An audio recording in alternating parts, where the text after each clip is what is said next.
This is it. The man, the myth, the legend, the world-renowned dog adventurer, Wolf Driver, is going to take you for a spin on some of the world's rarest and most sophisticated electric adventure vehicles ever created. His Snow Dog Husky team will accompany him as they rough it up and adventure in ways you never knew was possible. You've never seen anything like this.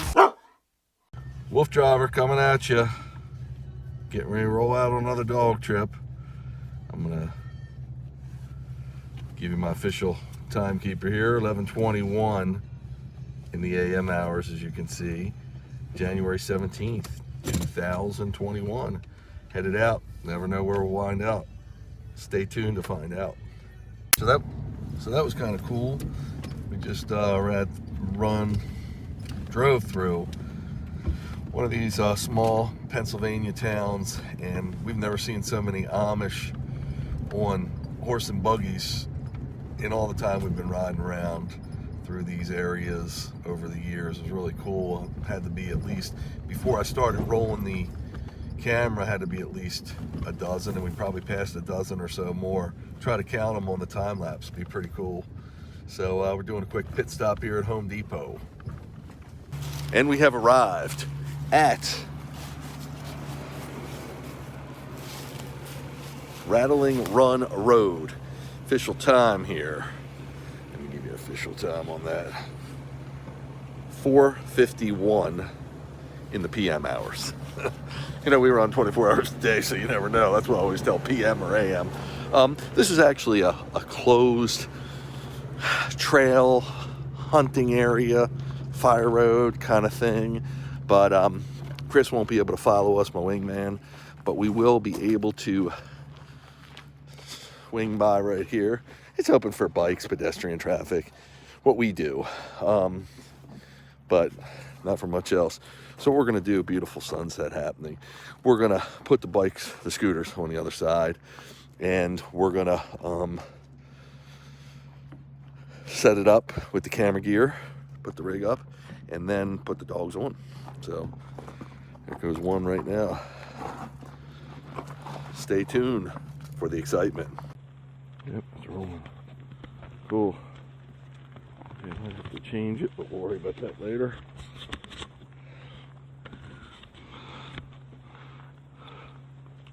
Super, super wide. Oh, man.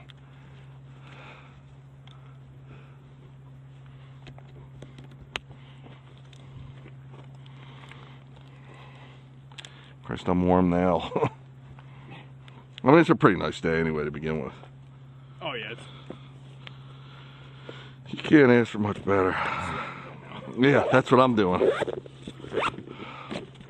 Camera's rolling. Oh, I did want to put one more camera on. That's in the truck. Let me get that. Get this zipped up. We can zip these up. I'm going to turn these cameras on, Scott.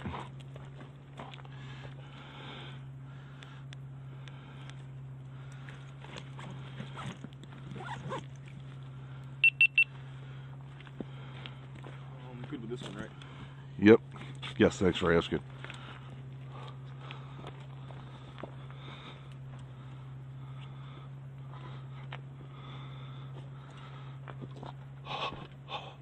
I'm not making out with my camera, folks. I'm just cleaning it. I know it looks funny. Okay. Gotta turn all this goody stuff on.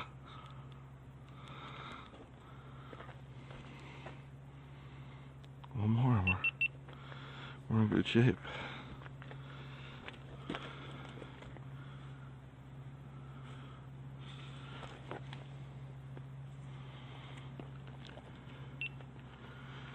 Okay, I just need gloves.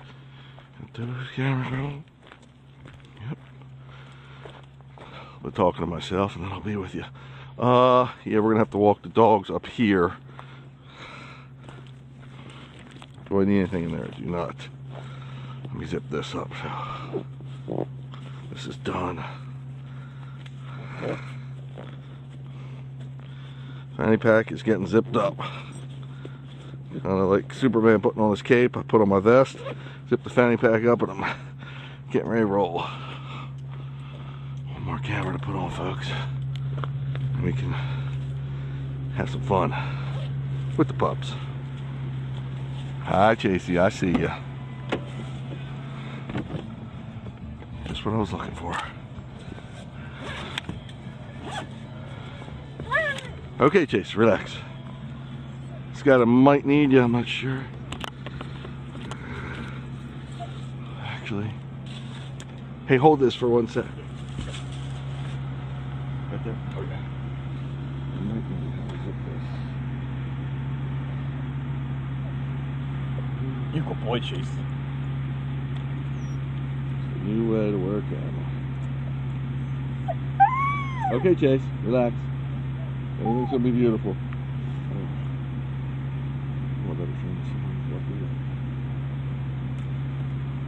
There we go, yeah.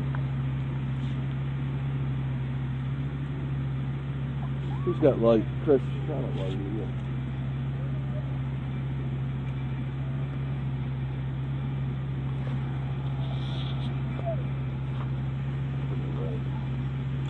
No, I did not.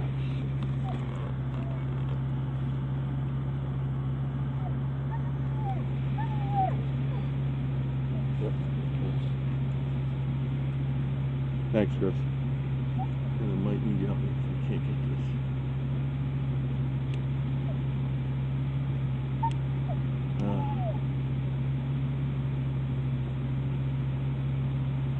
If you don't mind reaching on my neck. Yeah, I gotcha.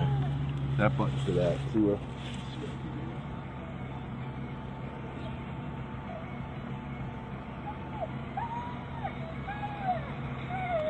Push in. Okay, cool. Good to go. Pull on it a little bit, just make sure. But Yeah. it's tethered. Oh yeah, it's tethered anyway. If I drop it, I drop it. I got the tether. Okay, Chase. We're coming. Good boy. Yeah, we see you.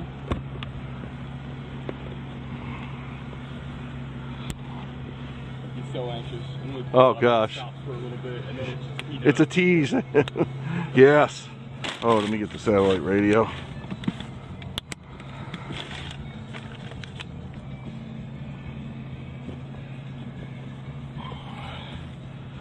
Chris, this thing just sets in there.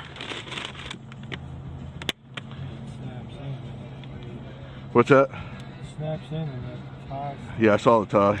Okay. Okay, gloves. Okay, buddy. Radio check. Hopefully that'll work out there, but what's that? Thanks.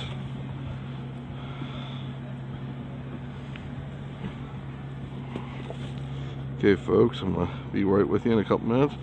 Tell you what we're doing. Ready to get them, Scott?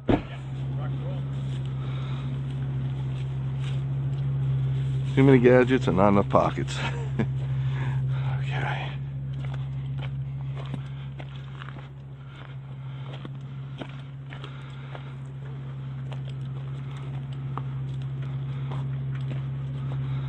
Let me just shut his door. Other side. Sorry, come on. Good boy.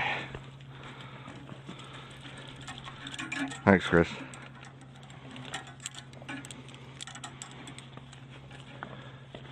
You want to go get Jag?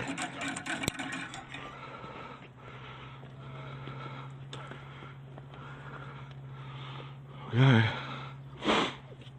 Okay, Chase, we're going.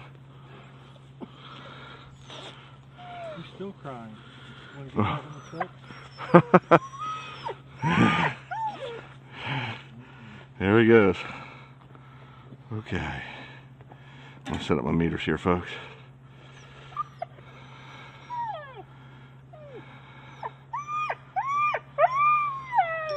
Chase, it's okay, buddy. Going in 1 sec.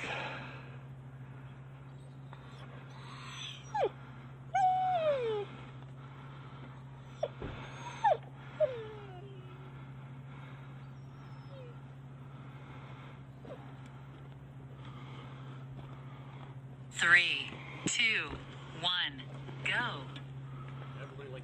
Come on, Jag.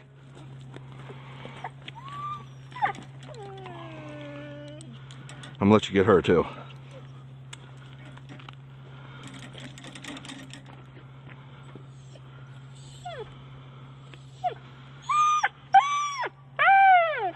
Whatever works for you, Joe. I won't be able to respond much. I'm on a dog trip with limited location right now.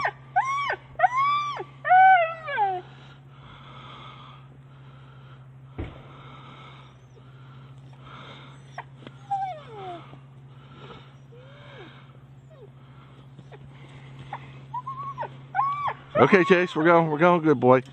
Okay, folks, let me give you a look at the rig.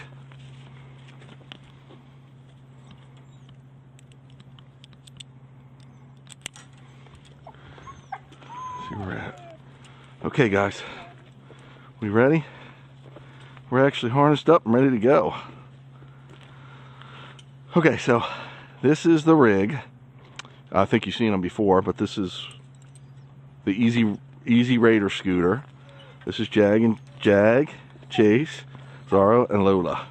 And they're getting antsy, so I'm gonna get out of here. Jag's peeing on my wheel. Okay, Chase, relax.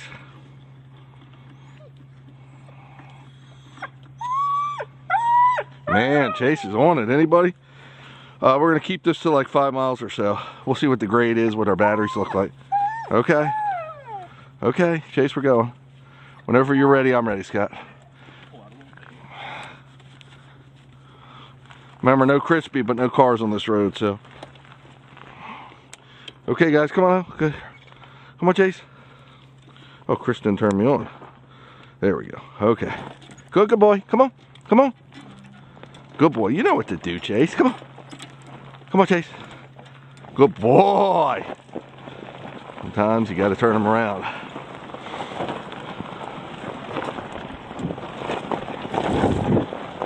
Okay, folks, so I am the Wolf Driver, and I'm coming to you from Stony Valley. I believe this was a rail trail, at least part of this area, not where we're climbing now. And we're climbing the Stony Valley Rail Trail we've done before. Good boy, Chase. You can look that up in our archives, YouTube or on the website. This is, there's still a military area near here. By the way, there could be live ammunition, it says, from like the 50s. Yeah, it says if you see it, call in. I don't know when the last time somebody sold one. Come on, guys, hike. Good boy, come on. Come on, Chase. Good boy.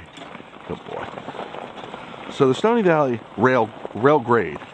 That's right, Stony Valley Rail. Come on, Zara. Good boy. When they get near the grass, because remember I've told you in the past, and you might know this, grasses and good boy, Jag, long truck ride, grasses and porous surfaces, dirt, mud, whatever, hold a lot of essence and scents from the animals that have passed through and the animals in the area. Good boy. Okay, come on, guys, hike. Come on, Zara. Good boy. So come on, Zara. So they want to sniff that. So if you're training a dog ever to do what I'm doing or do more traditional mushing style, you want to, sometimes you can motivate them by being on the grass, but you lose their attention quickly. So if you have a timid dog and you want to train them, sometimes they feel more comfortable because the stones that have been laid, asphalt or whatever, are more of the man-made elements, or at least the man-aligned elements. Come on, guys. And if you, good boy, Zara. Like I said, because they're not as porous, they're not going to hold the scents. Come on, Zara. So, come on. Come on, Chase. People say on by. I just say, come on.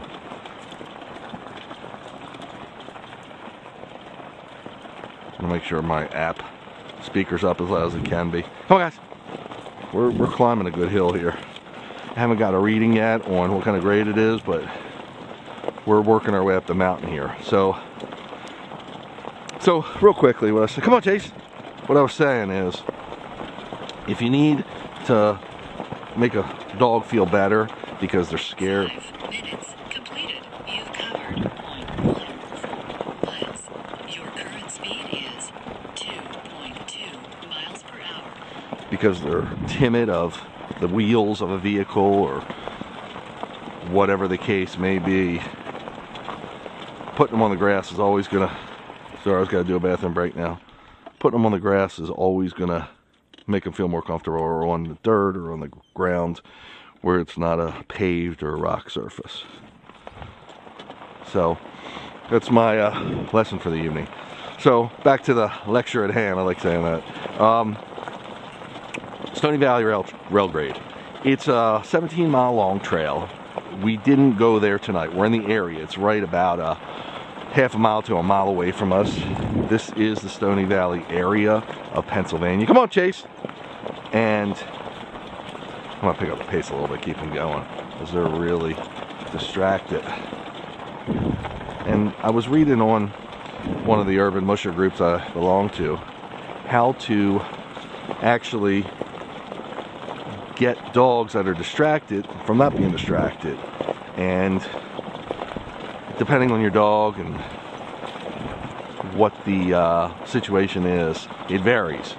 But I like to train them, come on guys, instead of on by. On by is the more traditional word. And sometimes when you first start out, come on, let's go, Chase. It might take a little bit of food training. It might take someone being ahead of you, calling them, someone they know especially, or someone that's got food, treats, etc. And good boy, Chase. It might take a little speed, because when they're running, it's hard for them to stop and sniff.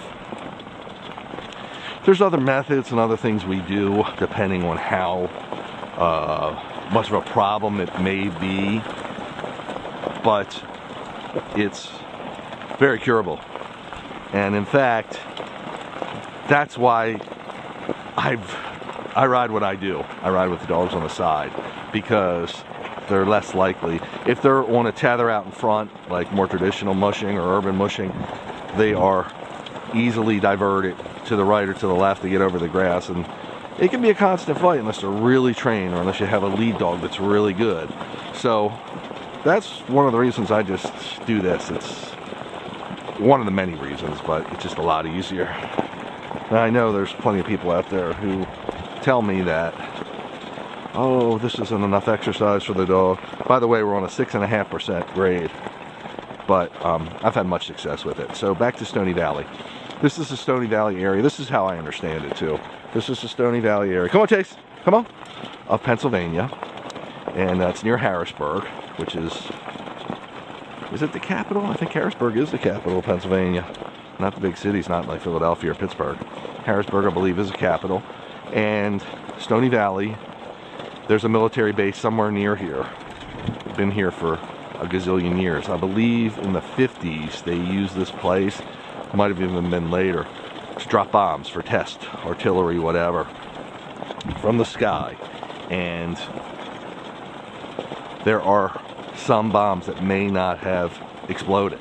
So there's a sign out there, at least on the rail trail there is, on the trail out there, if you see anything look suspicious like that, they're not thinking someone planted them today. They're thinking that they're left over from the 50s or whenever they last used this as a test military area, because the military base is somewhat near here from what I understand, a currently operating one. So it's not too comforting when you get on a trail and you see a sign. By the way, if you see something that looks like explosives, you might want to contact the park ranger. And by the way, at least at the time, because I've been on this trail a fair amount of times, but on the Stony Valley Rail Grade, and there was no reception. It looks like we are having a little reception here. Again, we're about a mile from the trail. Come on, Chase. Up here, now we're on a road, like I said, nearby, which is a fire road, just an access road. I know there's a cell tower, believe it or not, way up on this mountain, because I've been up there before. And it's a good climb. It changes altitudes pretty good. We're only at 667 feet now. I believe we get up pretty high, and there was snow up here last time. So I don't know if we're going to find that this time. It's been a warm day here, but remember, as the altitudes change, temperatures change on these mountains. So we've attempted to... Minutes completed. You covered 0.46 miles. Your current speed is 3.7 miles per hour. We've attempted to climb this mountain the first time, which is going back a good probably 6-7 years ago. And at the time, my dog power go-kart line of bikes is all I had, basically, and it couldn't climb it. The motors just were really struggling, and we were putting too much stress on them because they're more of a bicycle grade vehicle. And again, they are something that the dogs can pull. With the addition of the Swin car and the vehicles we're driving tonight, the Easy Raider scooters, they can climb it because I've climbed it with the Swin car, and actually no problem climbing it. I'm going to a lot of steeper areas now. Now Chris, at one time, Chris is my wingman. He usually follows me in the truck, in the big Ford Excursion, the dog limo, if you will. And he has ridden this on his mountain bike, electric mountain bike, following us, and he also had some issues too. So it's really challenging. But for the Swin car, the Easy Raider, it's a piece of cookie, and it's a good challenge for the dogs. Grades up to 8.9% right now. So because we're doing a back and forth run tonight, that's what, between weather conditions and traveling conditions, that's what we could come up with for today's adventure, coming here to Stony Valley. Instead of, we usually choose again to go just one way, and Chris will usually follow us or drop us off at one point and meet us at another. But we're not sure, because this is so secluded, this part of Stony Valley, that we're not sure if we tried to complete this where it would come out. And because battery is a commodity right now, the battery power for these things is, right now there's not currently an extra battery you can get. They're coming out with a battery pack, but these are state-of-the-art design scooters, and we can't even adapt any of our systems. I can't even buy another brand. It just won't work. It's very specialized. So we want to act very gingerly with our battery. So what we're going to do is go out 5 or 6 miles and then come back 5 or 6 miles. Go out halfway and come back the other half. I could probably get a mile or so to the actual rail trail with Chris following us, or at least we're on the road where he can access. He can't come down this road. You all right? Did it loosen? Yeah, it loosened a little bit, and the charge cable came out. Do you have that screwdriver on you still? Yes. What loosened? It was this pivot joint right here, so it started leaning towards me. Really? I tried tightening it too. I think I need a different screw in there, because that's a bizarre one. But we got one right here. I think that's it. There wasn't much turn to be had. I think it likes to lean back because that goes against the grain of the screw, I think. Yeah, but it's bizarre. Am I? It's tight, man. I know, well, sometimes it's the case or the screw. We need a new one. We could band-aid at this, but you know what? I think that was a new, maybe it's the same one. I'll put a new screw in there next time. I don't have one with me. Just nurse it along. Do you want to keep it on you? You think it's better? Keep a screwdriver on you? Oh yeah, maybe, for sure. Cool. That'll just, because you're watching it, which I appreciate. Because it did come out good last time. Put my gloves on. So quiet up here, isn't it? Yeah. Thanks for all the attention you pay to that stuff, Scott. Appreciate it. Makes a big difference, dude. When you notice the lens is dirty and stuff, really helps. Well, if I went this whole trip with that thing facing up, that's a lot of, footage you lost. Yeah, exactly. I know. See what you can do. Come on, guys. Hike. So, we're going to see how we deplete the battery here when we get to the top. I don't think the top is that, I think well, we're going to go up 5 miles, whatever it is. I remember the trails get a little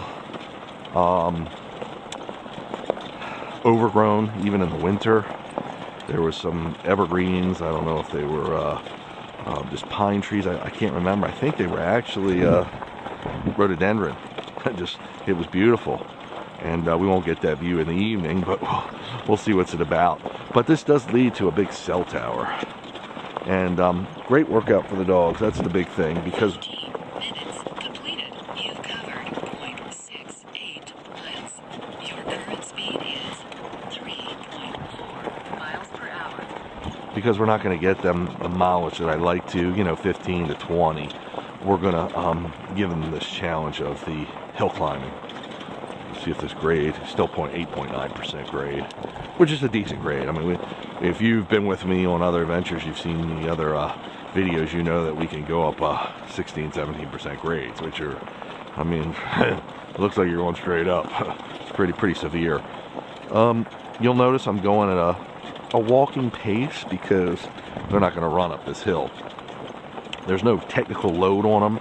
They are pulling against their attachments to the scooter, which are springers. They're essentially big springs that have a lot of strength to them, and but they can bend a lot too if enough force is applied, which the dogs can apply the force.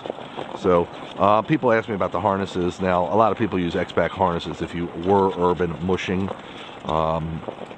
It's not necessary. The dogs are not pulling enough. Even on my dog power go-kart designs, you know, if I do sled with them, used to sled back in the day, and you can catch some of that again on YouTube, but run a big team before, and I've run small teams, 2 dogs. And on those cases, of course, we use X-Back harnesses and appropriate sled harnesses. There's something called a polka harness, which I'll use when I train them, if I wanted to train them to be more out in front on a cart called an urban mushing dryland cart called the Seiko cart. And the Seiko cart, the polka harness gives you a 4-point hookup. It's basically, whew, that was a bat or something. Come on, guys. They came right past us. I don't know if the camera caught it. It was pretty cool. Usually, because the sun's pretty much set, we're twilight or better now, almost to full darkness. The birds are usually in for the evening. So sometimes it means you might have disturbed the nest or where the bird is, or I don't know, maybe he's just a party bird. Likes it at night. Not too many of them out there though, besides bats and owls. So the polka harness is neat. Now, it wouldn't really work for what we're doing here, but I know people sometimes think that the dogs are hooked up to their collars. I would never do an activity where they were tethered to something, anything, and hook them to their collars. That's just wrong. Puts too much strain on their neck. They can slip out of it. There could be all kinds of bad repercussions. But with them, this is more of a walking or a tracking harness, which is light duty, relatively speaking, because again, they are just running or trotting or walking with the vehicle here. They're pulling against it, but again, not enough to move it. It's over 400 pounds, and with my weight, 200 pounds plus, you know, I'm talking a lot of weight, so, and going up a hill on top of it. Now, down a hill is another story, because we're going to come down this hill. We're going to be going pretty good clip, but I will keep them properly paced. But you want to, they won't be pulling them. Well, they'll try. But they will be going at a good rate of speed. And this scooter has regenerative braking, which is really cool. What it means is when you're braking, you're actually charging the battery. So, I mean, depending on what the trails look like up here, we might even be able to go a little further. I just don't want to lose the batteries up here because it's a long way to walk down, and we'd have to figure out how we get up here. I mean, we might have to cut the gate or something, which would be a last resort, but I mean, obviously, if we had to rescue these scooters, if you saw us a few weeks ago, we had to rescue them on a snowmobile trail, because these scooters can ride on any terrain. So we went on the snowmobile trail in the snow, and it was wonderful, but Chris got stuck in a big truck, so it was basically a 36-hour day. And that's a cool one. I advise you to watch. That should be on Amazon Prime, I'm hoping, in the next couple weeks. So the neat thing, and I've talked about this before, is so cool, is we're pretty much the only ones out here, especially on this kind of trail. Now, you could run into walkers or other bike riders, but no cars. Because if you remember, a lot of times we'll run the scooter and the swing car, my heavy-duty vehicles, on back roads. So you do have to look for cars. You've covered 1.0 miles. Your current speed is 2.9 miles per hour. So we do have a mile in. I mean, just a mile, but it's a start, of course. And it certainly is helping the dogs channel their energy. I was on the urban mushing group again today, and I saw a woman. She's trying to find because the urban mushing group, from what I understand, the one I'm talking about is based in California, and it's pretty much localized to one of the suburbs or towns in California. And I think a lot of people get together and they help each other, and it's a little club, for lack of a better description. It's really cool, but they are more with the dogs out in front, and they probably don't even know about the way I urban mush, the way I run the dogs. I mean, some people say, oh, you're just walking the dog on the scooter. I mean, you could say that, but I do call it a form of mushing, because if they get on my dog power go-karts, which again are electric assisted and throttle, cape throttle driven, pedal also, recumbent bikes basically, 3 and 4 wheel. We have trikes and bikes, but they're built, they are bikes, and so they're light enough and they're balanced for the dogs to pull. So but what the person was saying on the urban mushing group was that, sorry, now we're on a 10.9% grade, by the way, so it is getting a little more challenging as I thought it would. So this person was trying, come on, Chase, which sometimes forget the dogs' names. This person was trying to find a rig that they could, a rig is a vehicle or something you attach the dogs to. You know, a rig can be anything, but that's what they're referring to there. A scooter type rig that they could attach one dog to, and the only reason she wants the scooter with her dog is because the dog is, the husky has too much energy in the house, and she explained that she's trained it to be good on a leash in certain areas, but once it gets, you know, in the house or in the yard, but once they go for a walk, and of course the dog smells the other scents and the other stuff going on, it wants to join the party and bolt. I've literally mushed on a dry rig, the Seiko cart, as I explained, many years with another generation of huskies, and it was great. But now I want to see the countryside. I want to see that I live in Maryland, and I want to be able to go to, it's not far to travel, to Pennsylvania, Delaware, Virginia, West Virginia, Massachusetts we've been to, close to Tennessee, and just see all the different areas, and it excites the dogs and excites us. And this way of mushing gives you better control, or whatever you call it, exercising with your dogs, gives you better control of the dogs, so it lets you be more trail friendly, more if you run into other people walking, especially go to trails, you're going to do that, walking, jogging with other dogs, whatever. I can keep the dogs very well maintained. So now we're at a crawling pace because Mr. Jagster is taking his time. Completed. You covered 1.3 miles. We are actually, Speed is 2.4 miles per hour. so I believe we started off, we were something like 650 above sea level, 650 feet. We're now at 1,047, so we are climbing.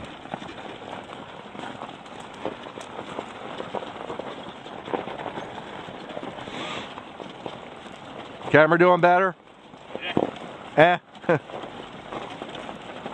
Everything's still solid. Cool.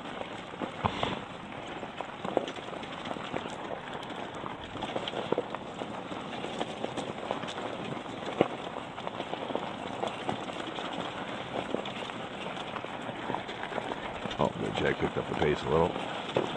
Jag's a funny dog. I've had people contact me before because what I do here is pretty mild, relatively speaking. Even the dogs do get a really good workout. Dad actually wanted to give me a sled dog that just doesn't want to mush anymore, doesn't want to do it. And that's what this is about also, that almost any dog can do this. And we can make it so to cater to the dog's needs. We can make it so engaging we can go through grass, we can go on any surface, almost in any area that'll excite the dog, and they might want to, at least they'll want to run with it. They won't want to pull maybe because they don't want to mush anymore. The ground's leveled off a little bit here so the dogs pick up a pace. It's only a 5% grade now. So, pretty interesting stuff. So it looks like he might be ready to do a bathroom break, but I think he's just picking up on the scent. Come on, Chase. Oh, there. Now, we live in an area that could be bear, even though this time of year they're probably hibernated, but coyote are out here, mountain cats, little stuff, possums, porcupines, raccoons, that kind of stuff. Certainly owls we've run into, which are so beautiful. Harder to spot at night, but we've actually seen them during the day too in different areas. So approaching the 1.5 mile marker, which is good.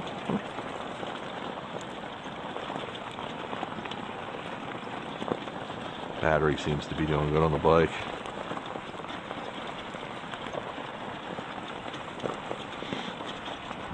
Got decent cell signal, which I'm excited about because I do have a satellite phone with me after the incident where we were on the snowmobile trail. We were stranded there for a little while. I've invested in the satellite communications, and but they're good, and sure they'll easily save us. But with cell phone communications, my ears just popped. 1,100 feet right now. With cell phone, when you have a signal, it's so much easier.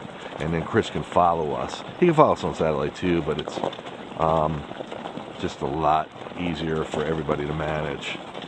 So we use an app called Glimpse, and Glimpse will let him see us pretty much minute by minute. He can tell our pace, where we're at, if we're stuck. He can know there's a problem. At this point with cell phone, we can just call him and say we have a problem. If we do, hopefully we won't. So I've run with different camera setups, and you'll notice over the years sometimes I'll use infrared where it's almost no light.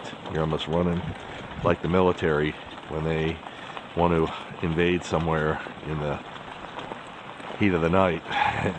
They want to go in total cognito. They'll use infrared because it's night vision basically, where you can see in the dark.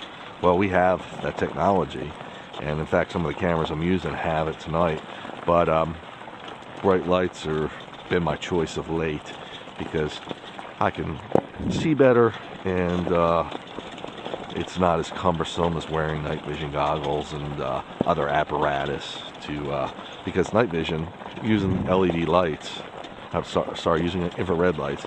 Infrared's not visible to the human eye, but it still will light other stuff up, and to basically translate that lighting to what it sees, you need to wear a goggle or binocular or something so you can see, so we can turn it into wavelengths that the human eye can see.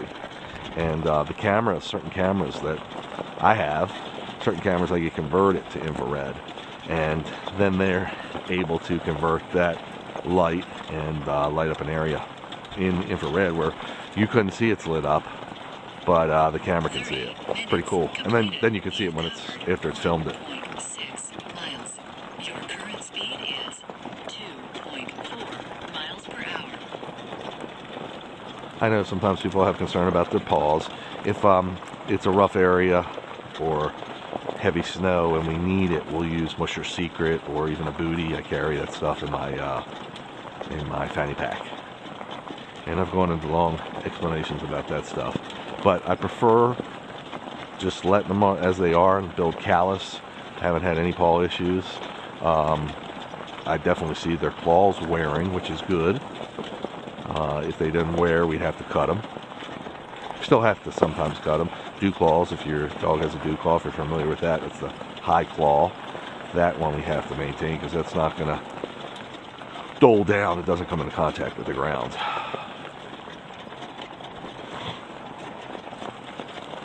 In the wild, from what I understand, that was made to stay sharp, to actually open prey, to slice prey for getting to the stomach. Sounds a little nasty, so I'm Not trying to do that. We're going up a hill here again. Grade is back to 10.4%.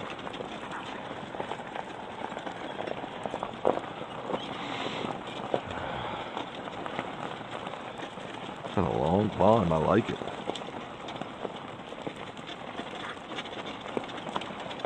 Now, probably about 2.5, 3 miles, we'll stop and give them some water.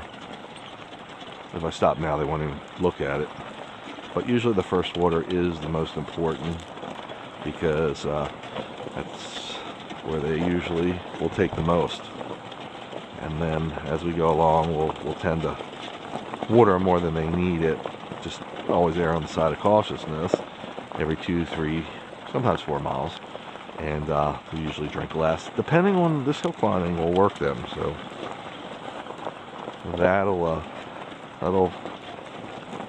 we'll need hydration.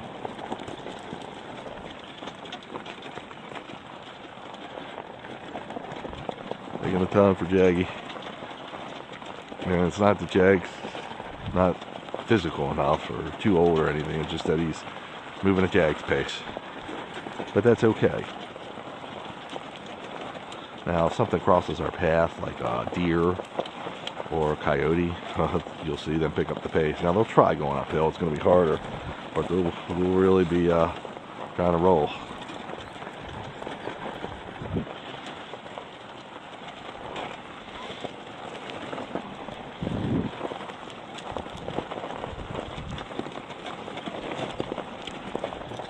Great exercise for them.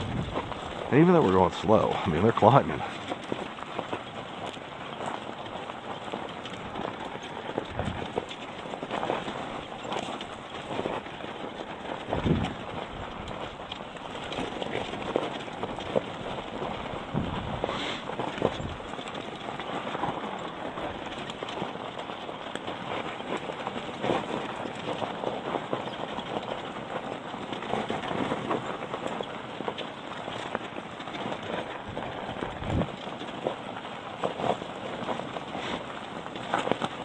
It's actually a pretty nice night. It's probably right now in the high 30s, low 40s. Low's supposed to be, I'm not sure up in the mountain here, but in the area 32. So, not cold for the dogs, but cool. Depending on what kind of work we're doing. For us, it's not cold, but it's cool. Same thing, I guess you could say. But we're dressed appropriate for it.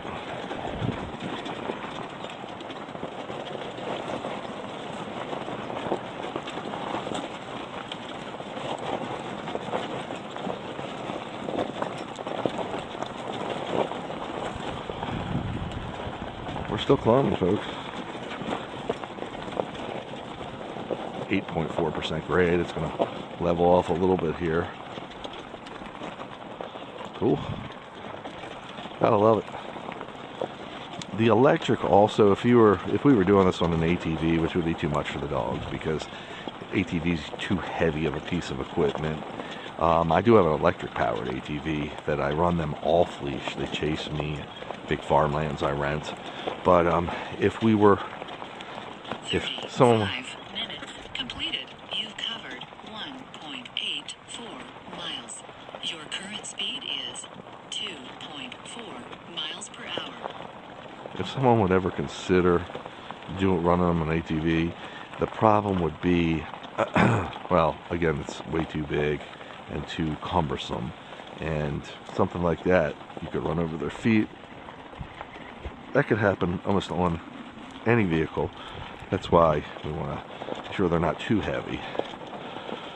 But an ATV, gas-powered motors in general, would have a hard time crawling at this slow of a pace that I'm running the dogs at, because they would probably overheat.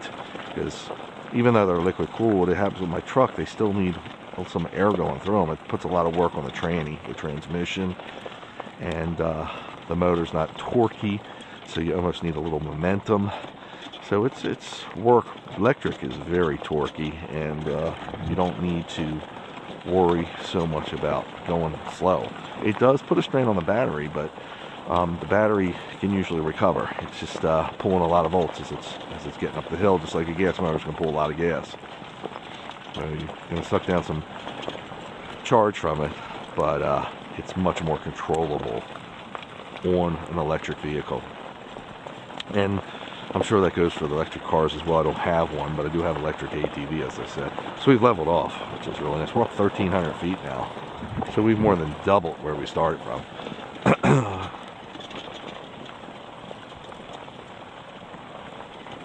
Closing in right now at 2 miles. That's cool.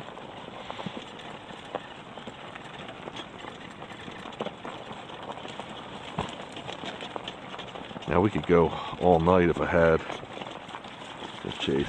Figured he'd like to dip in that water. This is all mountain water around here. Again, there's very little car activity. There's nobody living up here on the mountain. So it's all pretty natural. Owls are looking up the top of that cliff there. And that's, you know, where you could have a mountain cat. That's how they do it. They stalk their prey. Now, they're probably not going to stalk us, but something smaller, they might jump on, and that's how they do it. Actually, going to go a little downhill here. How about that? Be nice for the battery.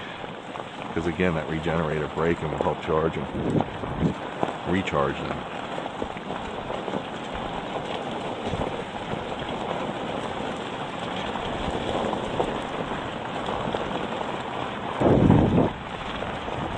Notice they stopped smelling the side when we first started off, and I was like, come on guys,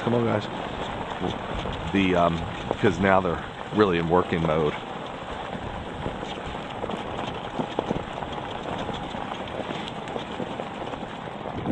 Oh, nice view out there I just saw. So we are kind of on a cliff up here. If you go too far to the right, you'd be going off it. So I always want to be cognizant of that. That's the way most of the areas we run are like that.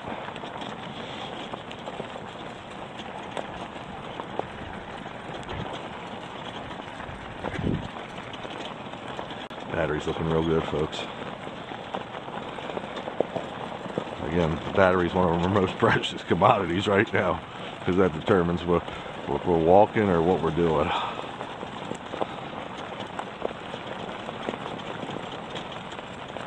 And Scott's battery we have to be aware of too.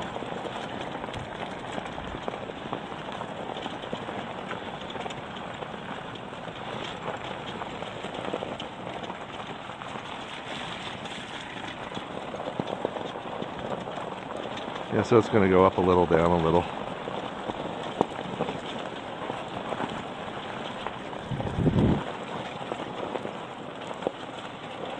It's a fairly wide road, which is nice with that cliff to our right.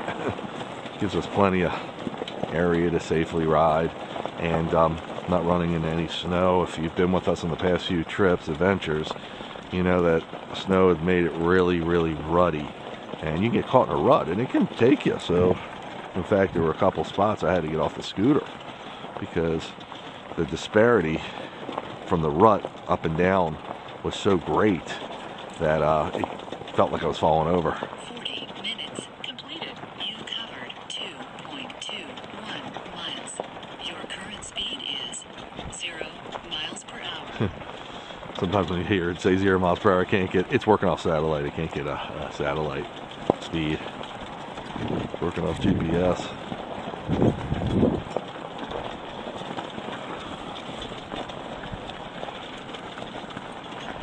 Very, very cool. Still around 1,300 feet.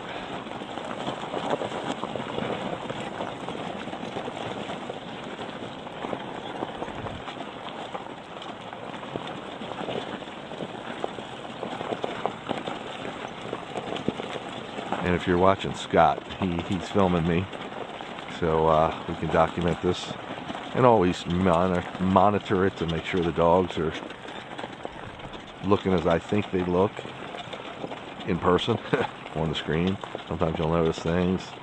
Some dogs have different gaits. They all have different gaits, but sled dog team, they usually synchronize their stepping, and that maximizes their movement. So I watch them when they run, when we're not rolling on the vehicles, when they're out free range, and it's pretty cool to watch them sometimes race each other and how they can match their sync their pace and their stride. It's really cool.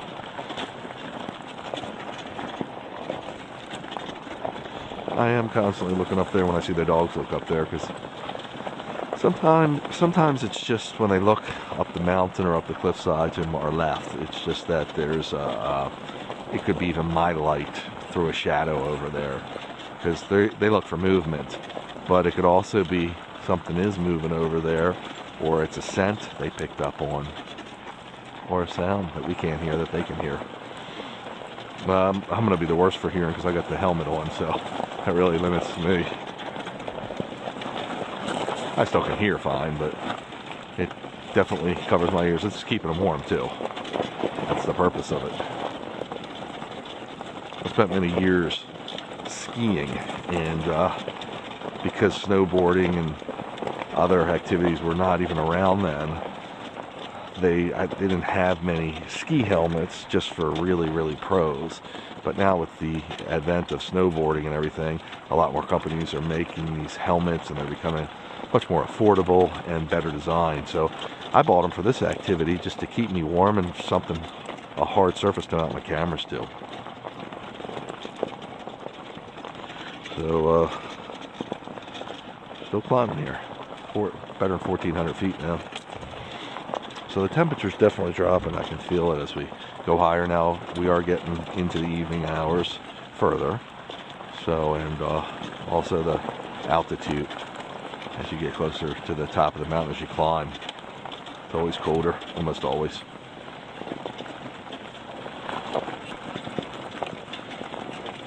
Some of the stuff we might have learned in school, but I probably didn't pay attention, but now it all makes sense to me. Now I'm learning, self-teaching all this stuff because I'm doing it, and it's important for me to know, of course.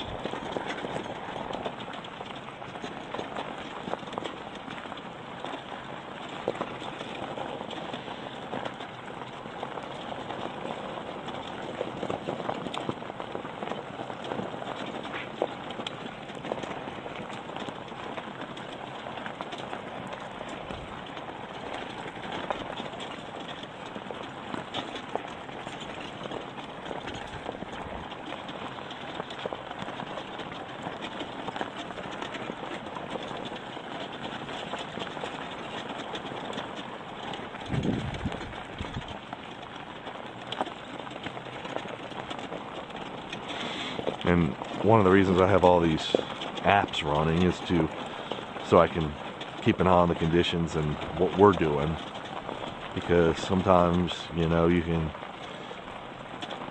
just not take your eye off the ball, for lack of a better description, and not realize you're moving too fast, too slow, whatever.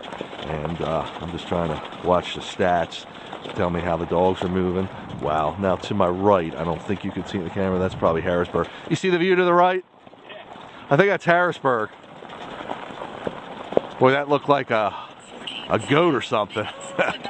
You've covered 2.5. Yeah. Your current speed is 2.9 miles per hour.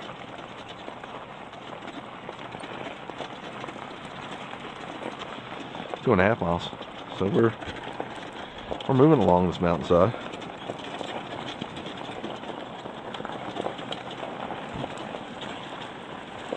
I'm very excited for when we're able to get these battery boosters, these extensions, or spare batteries. That way, you know, I won't have any quarrels about going as far as we want to go, because at that point, I'm sure even on a constant climb, 20 miles is guaranteed. Probably we'll be able to get 30. Now, I probably won't go 30. Usually we max out around 20 now, but we've gone 30 before. Again, conditions, whatever conditions warrant, and how the dogs feel, that kind of stuff usually determines the mileage. But usually most of these places I run out of area before dogs run out of energy. And it happens, I can just circle back and start running the same, the opposite direction, whatever. But it's just not as exciting. But we do it sometimes if we need the mileage.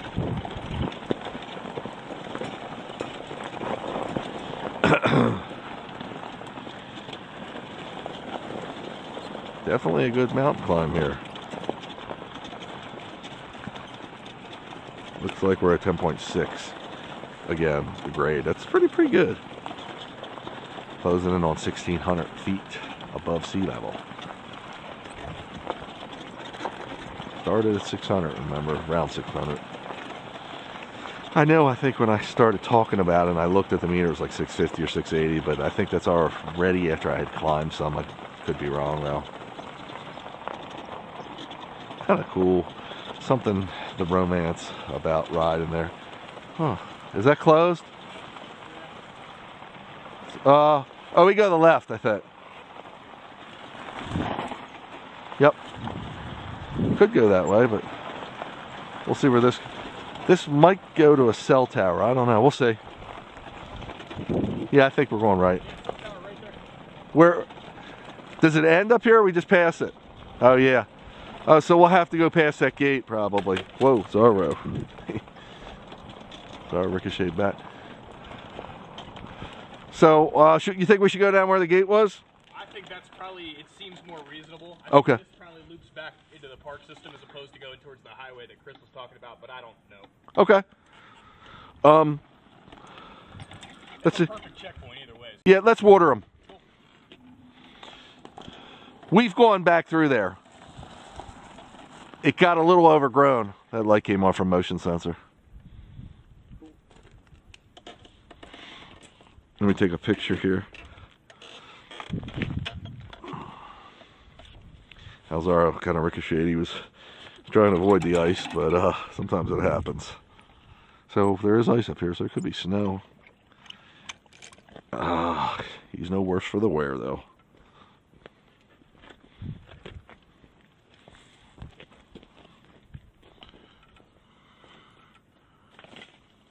What was that? It was just behind you. I threw a rock. Oh, cool. Thank you. Cool. Try to get them to look, but they don't do that trick anymore. They're like, we know what you're up to, Scott. Yep. So, 2.6 miles. I mean, the most I wanted to go out was 6. Yeah, I figured you were trying to make it a short one, especially after you got off the phone with your wife.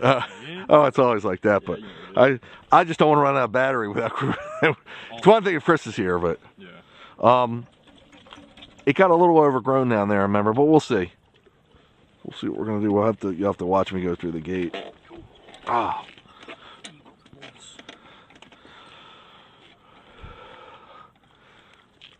Oh, you know, I never even turned my light on. Oh, I've been getting really good shots. Have you? Say keep it off for now, just because we got no cars out here, so it's Really? more or less safe. Yeah. But, the faded lights that you got going on, because you got the screens. It's Yeah. looking really good, man. Really? Oh yeah. Cool. Is that camera staying sturdy now, or? Yeah, it tilted a little bit, but I readjusted it. It hasn't moved again. Cool. So. Cool.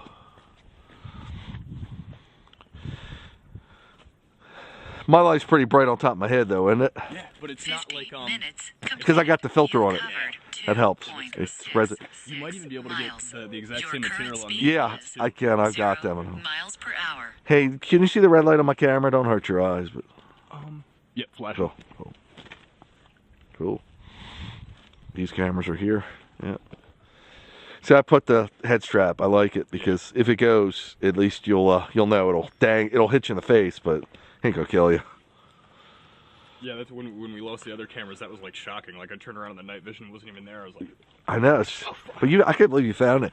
But I've had these. These are body cams and they're on magnets. That's how they're on the belt. But I gave one to Danny to wear once. It wasn't his fault, but he hit the wall and the thing broke right off. But we got the camera, but if that happens out in the field, we were ghost hunting. You ain't gonna get it too easily, and I won't even notice it. So walking around out in Gettysburg, no chance. yeah, exactly. That was a good hill climb.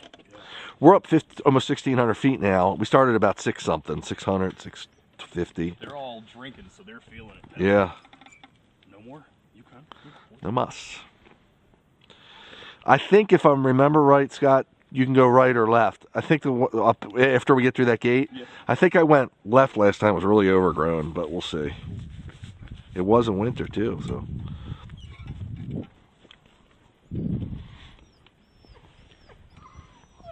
Yeah, we have perfect cell phone reception. Yeah. It's ironic. This is actually a good place. Yeah, it's just a good place to do a live stream. Yeah. I didn't bring the right equipment, but yeah. Might want to. I know Chris has like a notebook in his phone of all these places. Might want to amend that note with. Yeah, that's true. That's true. We brought the swing car here last time. I didn't have the scooters. Look, Chase, you don't want to sit still for nothing, dude. Well, I tried. You know, remember the dog cart, the bike we rode on that when we went through the tunnel that night? That one barely made it up that hill. And pretty much, I think we had to turn around. That thing doesn't seem like it's meant for much more than bike trail. Yeah, exactly. Exactly. I'm gonna turn around. Come on, guys. Hey, everybody good? Okay, hike. Okay. I'm gonna come towards you. G, come around. Come on, Chase. Chase, G. G, come around. Come on, Chase, G, come around. Come on, Chase, G, come around. Come on, Chase, G, come around. Come on, Chase, G, come around. Come on, Chase, G, come around. That's so cool, the lights. Yeah. Okay, good boys.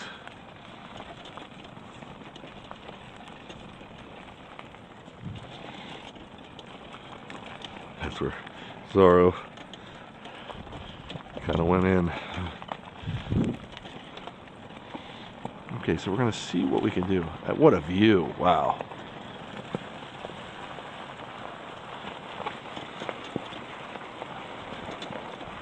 Can we make it?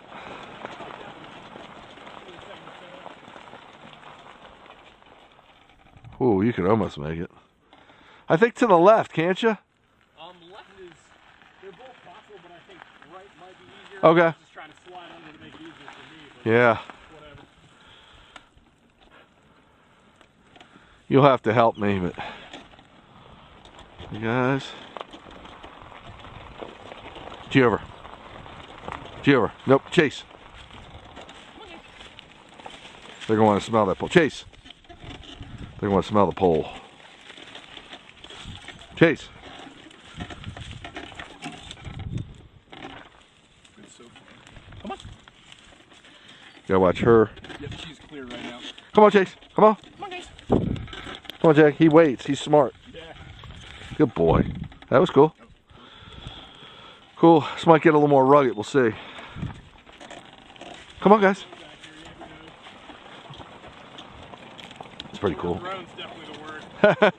Yeah, but it was running into the trail last time. But I'm not as wide. I forgot the swing car's a little wider. So.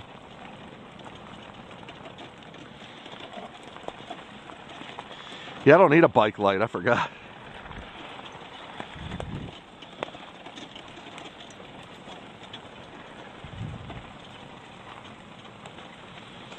So there's, I know I touched on it before, but it's just so cool being back here with, you're immersed in nature essentially, and dogs love it. Now this, 55 minutes completed. You've covered 2.73 miles. Your current speed is 3.2 miles per hour. this is more of a dirt trail, so the dogs will like this better because again the scents it'll hold, and it's different on the pads. The stone is fine for them. Almost all surfaces are fine as long as you don't run them too much on any one surface. We try to change it up as much as possible because they all have their pros and cons. Try to varietize it.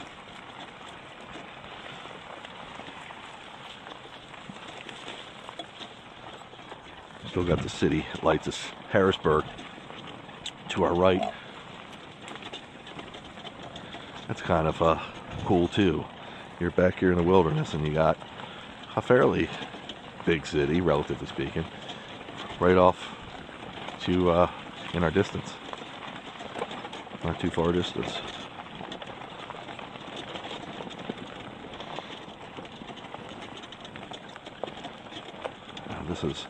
we're at the top of the mountain as I see it. I did not look at my mapping.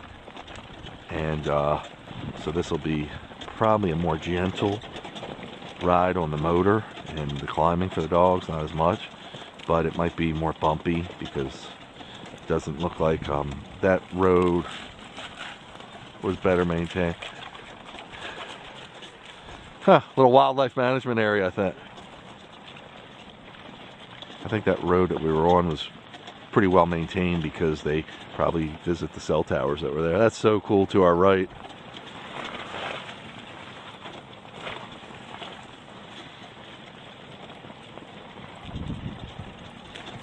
Now, it still looks, there's some ice, but there's a lot of wet, and that's good for the dogs' pads too. Helps keep them cool. They actually sweat a little bit, if you could call it sweat, through their pads, but it doesn't technically really cool them. Is that something howling? Possible. An owl or something? It's either a coyote or an owl. Yeah. The dogs didn't get too set off by it. They're loving this. I think, if I remember right, this was kind of like a wildlife feed area where they grow crops for wildlife. I think. So that means a lot of wildlife comes through here. Looks kind of dark up ahead. That's what we do. We run in the darkness. Actually, like running during the day, during the cooler months, but because of time constraints today, we couldn't get here.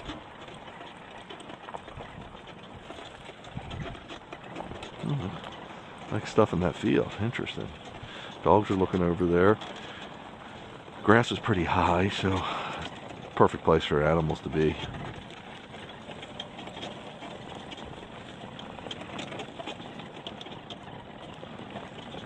So cool.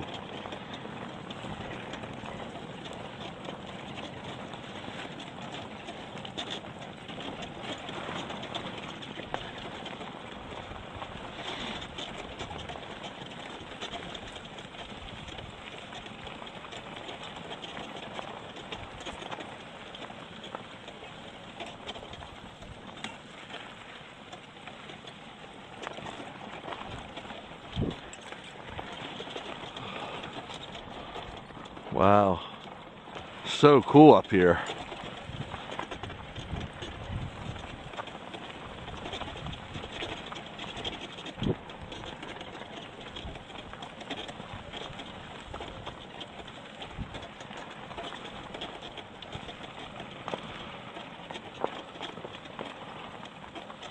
So for some, this might be a little too eerie.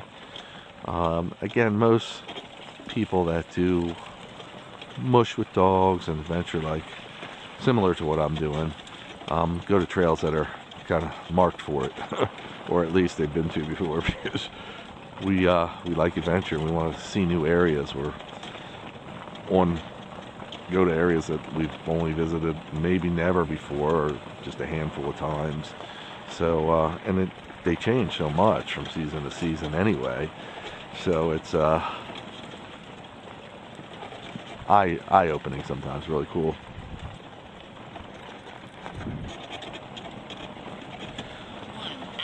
Completed. You covered 3.06 miles. Your current speed is 4.1 miles per hour. So we've just crossed the 3-mile marker. We've got the city lights of what I believe is Harrisburg to our right.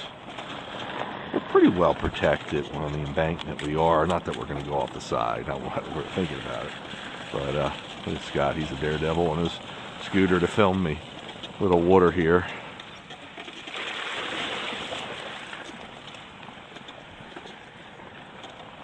And usually the water, like I said on the mountaintops and the mountain water, you don't have to worry about not being around vehicles, especially. But during the summer, it's a different ball game, because there can be algae. Stagnant water can be even a big pond, it can house bacteria, and the algae traps it in, and it can be fatal, actually, if you would, or an animal would drink it. So you have to be very careful. But the cold, that won't happen. Bacteria doesn't live in it cold, and not going to be able to proliferate like it does in the summer. So we're running into these puddles. You've seen us cross many puddles before, but they've been pretty mild, what we're used to. Yeah.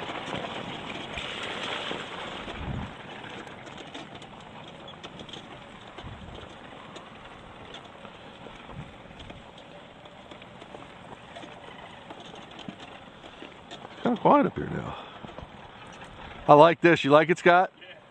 Pretty enchanted. It seems like some backwoods. Doesn't it? It's red back here for some reason. It's red? Yeah. Yeah, I guess. Yeah, it could be in the I don't know if it's the shale or the iron or whatever. But yeah. The clay and the dirt. Yep. Yeah. I know in Delaware, it's probably because it's by the ocean up there. A lot of the dirt's actually green from one of the minerals out there. Is it really? Yeah. That's wild. But it's so cool with the city right there. It's almost surreal. It's wild. I'm liking it.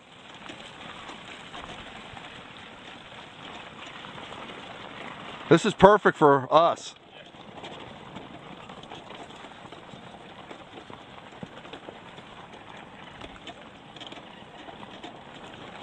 Now this is stone that it looks like somebody's laid here. Probably was washed out.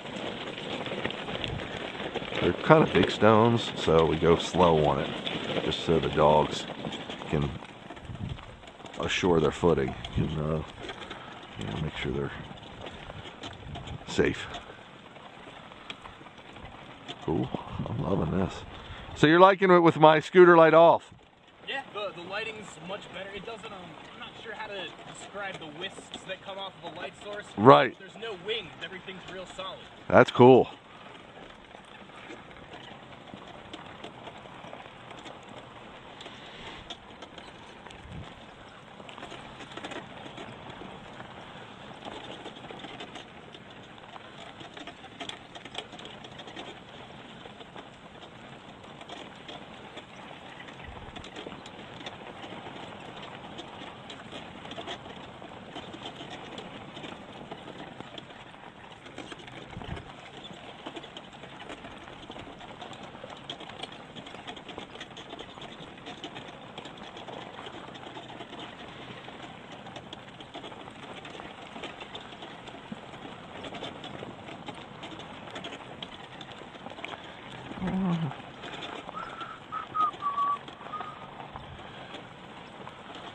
I hope some of my cameras are able to pick up these views because it's just so cool. I haven't seen any sign of beer bottles or anything, so this is, from what I could tell, again, it's dark out here, but so it might really be an off the path trail. Usually you'll have guys come back sometimes, drink beer, women too, who knows, but people, I should say. But I don't know. This might be that much secluded, and it's all flat in front of us. It's just like the top of the mountain. That's cool, really cool. That's our elevation, 1600. So we're just at 1600. Doesn't look like we're gonna climb anymore. It looks like we're at the top. So that's probably 1 hour, 5 minutes completed. You covered 3.4 miles. Your current speed is 3.9 miles per hour.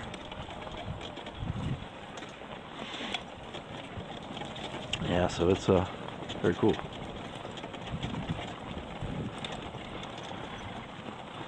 I'm wearing a super wide angle.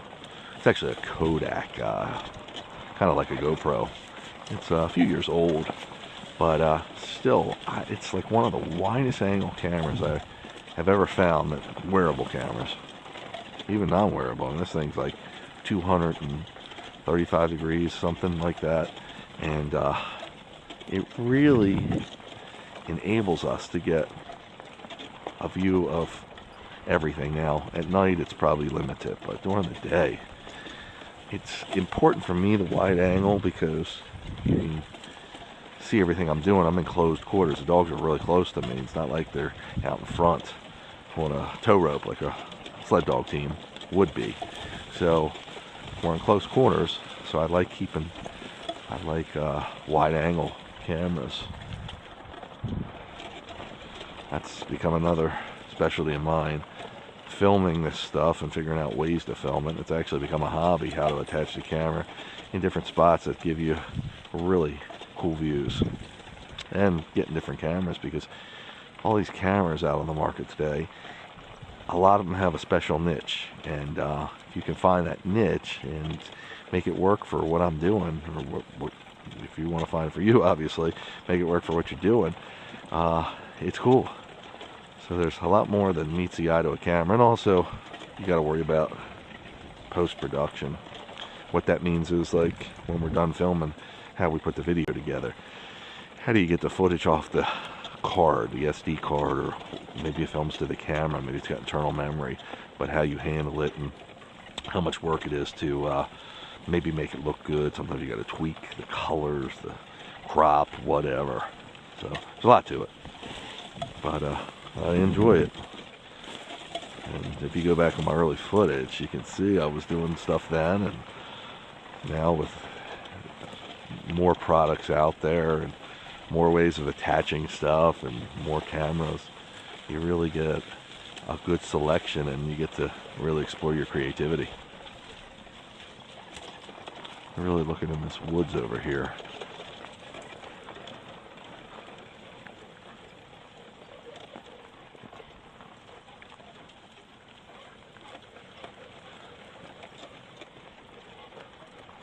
I think it's just a bike, but it sounds like something out there.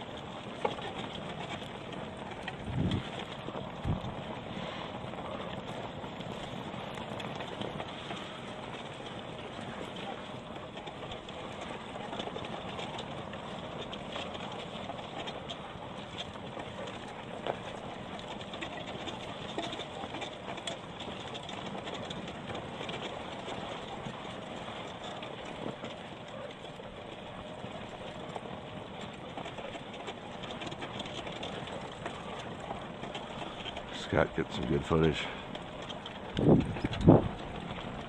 Dogs are liking it. That's why we're here, for the dogs. Let's get a little tighter in here.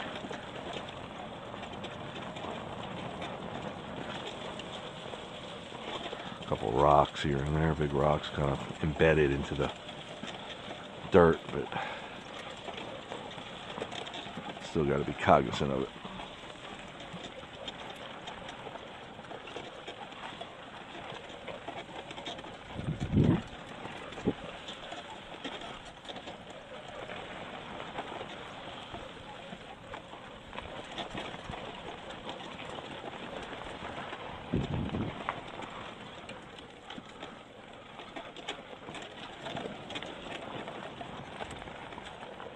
Oh guys, my light went out back here.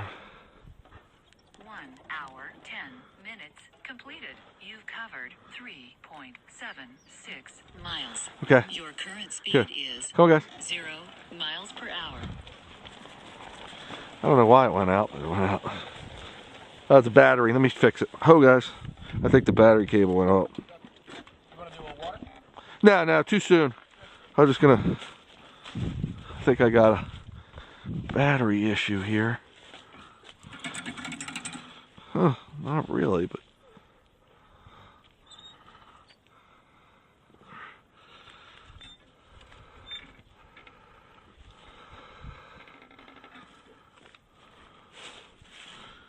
Make sure my battery's going. Yeah, it's going, but.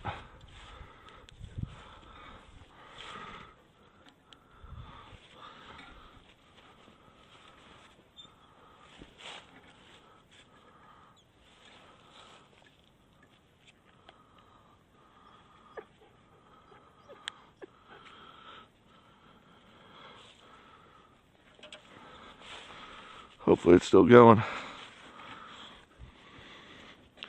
Okay, guys.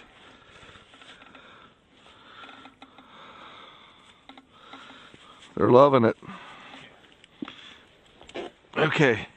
Oh, good shots, man. Does that bother you with the backlight on? I'm blocking it out though, aren't I? No, yeah, no, it's fine. Okay, guys. Here we go. Come on, hike.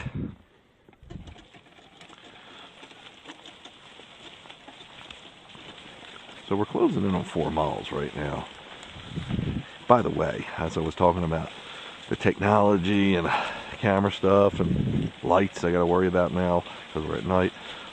All this stuff, you need to manage it while we're managing the dogs and while we're out here, and it's not like you got a camera crew. So I got to make sure it's powered, and the batteries that come with the cameras, they're getting better and better, but they're still not going to last as long as we're out here for most of the cameras. So I got to have a power source. Well, I can change the battery, but to change the battery out here is a pain in the butt, especially on some of these extensive camera rigs that I've built. So it's easier to have a little USB battery, they call them, portable battery, and let it recharge as it goes. And we'll usually, you can get them really pretty powerful now. You can keep phones running and everything running for extended periods of time. So, but that being said, because these trails are bumpy, sometimes the wires come out, whatever. Oh, there's equipment up here, look. So they're working up here. Interesting. Didn't expect to see that. Which is kind of a good sign because they're doing their stuff. Which means that this has been ridden. We're probably not going to run into any downed trees across the trail or any potential obstacles that we would have to try to deal with. Now, that could be from the summer too, because I'm sure they don't have to worry about that equipment getting stolen up here, so they might just keep it out there in the fields.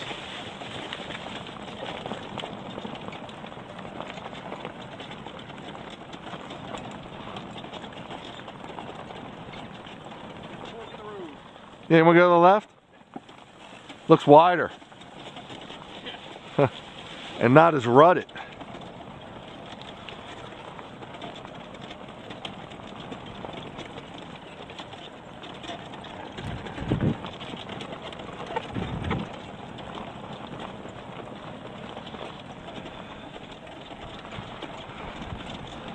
They're really loving this. I can tell because their nose is down, and I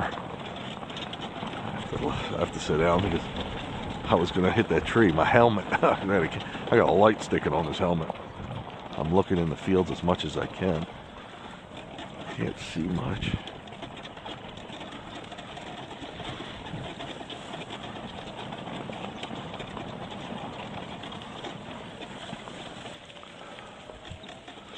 I'm gonna be. Now, again, I was here once before. I think we came this way, but I don't remember it like this. There was snow on the ground. See snow up there, snow there now. Now on top of the mountain we got snow. Little patches, but that's all these mountains this year have snow. Everywhere we're going, we're seeing snow. Getting stuck in it with the truck, sliding back in it with the truck, trying to have a battery with the scooter. I mean, we've had our adventures.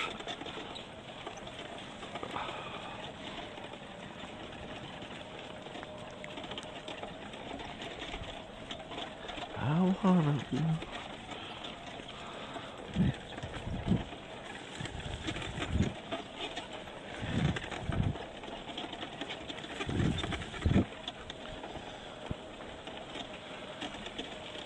I hear something on the battery on the wheel, but it doesn't look like it's impeding anything, so I'm not going to address it now. Ah, you got a little bit of ice. It looks like. Whoa. You okay, bud? Okay. Take our time through here. Total time.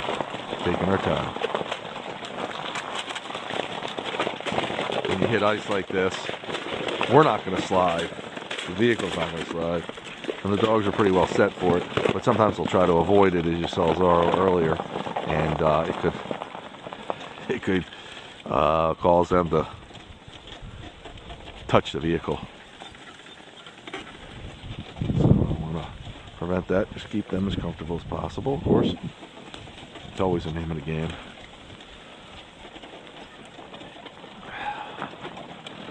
Really cool through here, though. And this could be one of my favorite places right now. I'd ride this thing all night if I had the battery.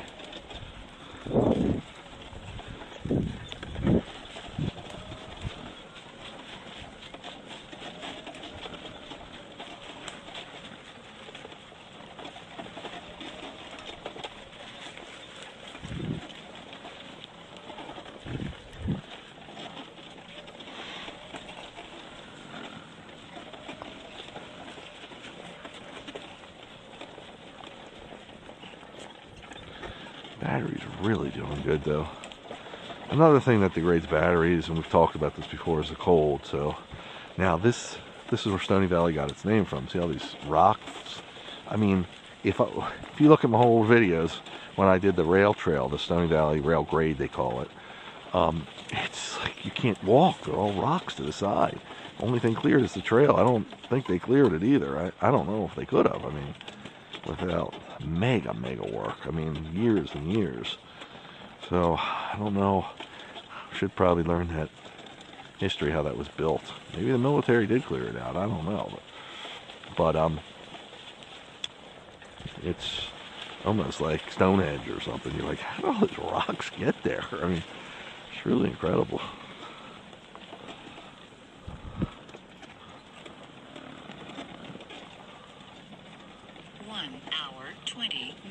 Completed. You've covered 4.4 miles. Your current speed is 3.2 miles per hour. Now, when that voice comes on the app, every 5 minutes it gives you an update on your stats. And I wasn't thinking about it. All of a sudden, boom, sounds like a woman was right in the woods there. I was like, what the hell is going on? Very cool.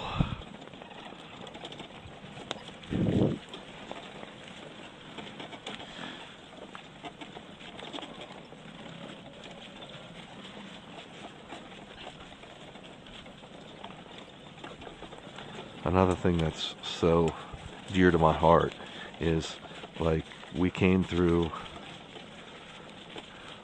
done the Stony Valley rail grade, which again is just below this at the bottom of the mountain, the trail, with Princess, some of my other generations of dogs, of huskies, and I think about those dogs when I'm here, and just like those memories are near and dear to my heart. And one of the reasons that I film all this is I can go back and revisit it and relive it at any time. What's the story, dude? Keeps going. Cool.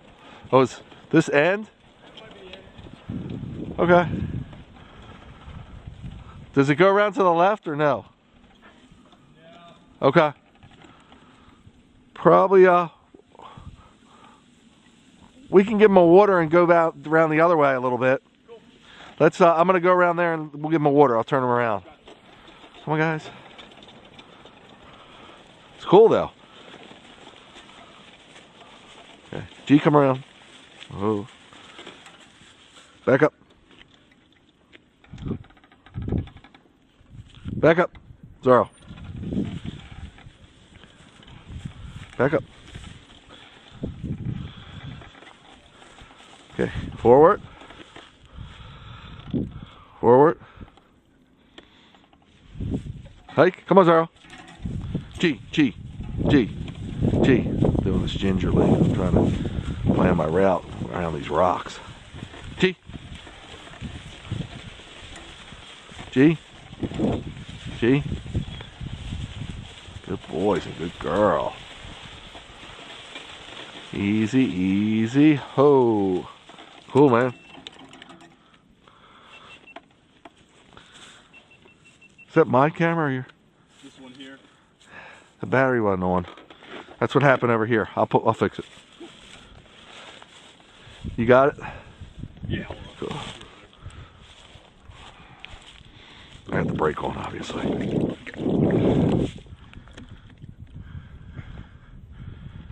Yeah, let it charge up a sec.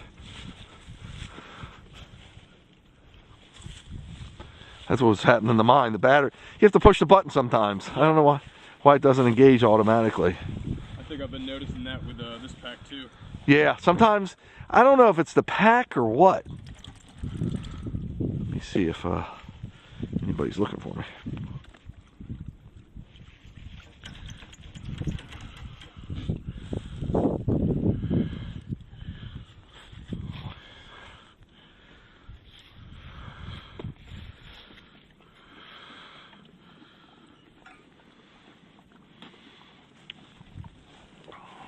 Okay, I can turn that back on. I won't.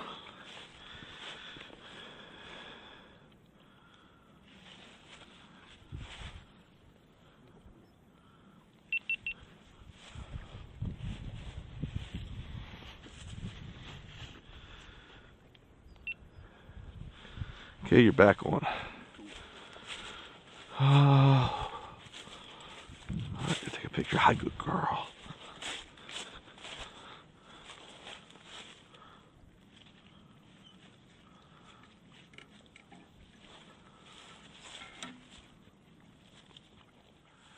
Cool.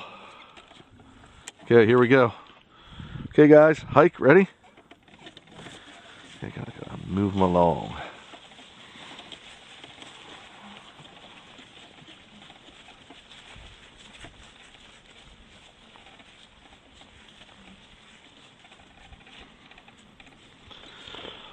Okay. Back on the trail. Dog's got another water in. We're 4.5 miles, closing in on 5. Wind's coming through here a little bit. If you saw the rail trail that we were going to go on, it's all these rocks. I don't even know if they made the trail or it's crazy. Like, I mean, thousands. It's like Stoneheads. Like, how'd they get there? Yeah. You can't even walk in it. It's crazy. Weird. Yeah. This is just a little bit of it up here. I did see some rocks coming up this way that were interesting. Yeah. Yeah, it's a cool area. So right now, if you can't see my screen, we're at 1 hour and 28 minutes and 11 seconds. We're at 4.57 miles. We're at 1,655 feet elevation-wise. Our top speed tonight's only been 8.3 miles per hour. We've been averaging a speed of 3.1 miles per hour. And pretty much where we're at. A couple other statistics in there that I probably had to put my glasses on to read.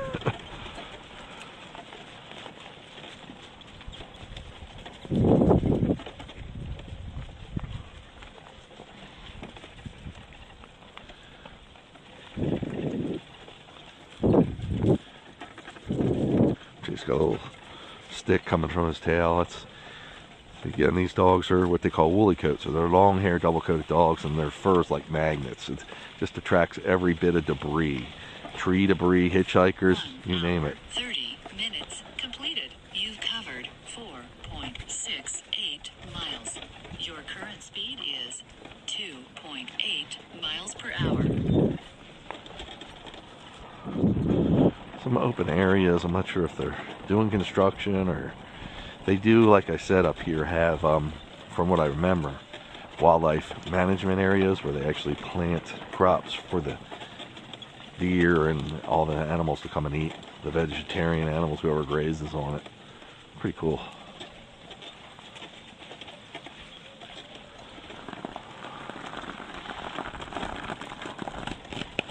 Here comes that ice spot, and we go real slow. Dogs, people, mushers that are in Alaska, they mush on ice, so it's okay. They can get traction on it. But I'm gonna let them take their time. Oh, Zorro. He's again interested to smell it. Zorro, come on. Zorro, Zorro, come on. He's really interested in the smell. Come on, good boy. See, when you go slow, It does give them a chance to take their attention off on what they're working on, their job. Come on, sir. Good boy. And smell the roses, if you will.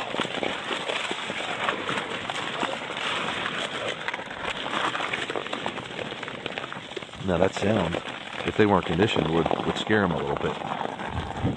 But they're conditioned, they know it. So that was the only real big patch of ice we ran into.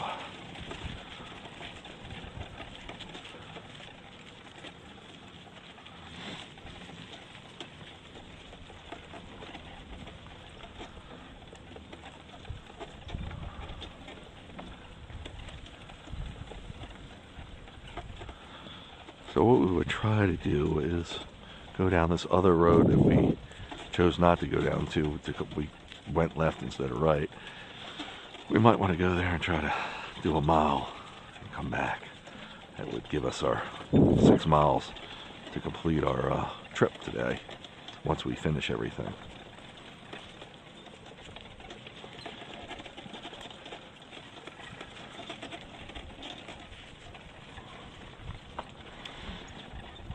Just so cool. Again, more snow to my left right there. Dogs are doing great.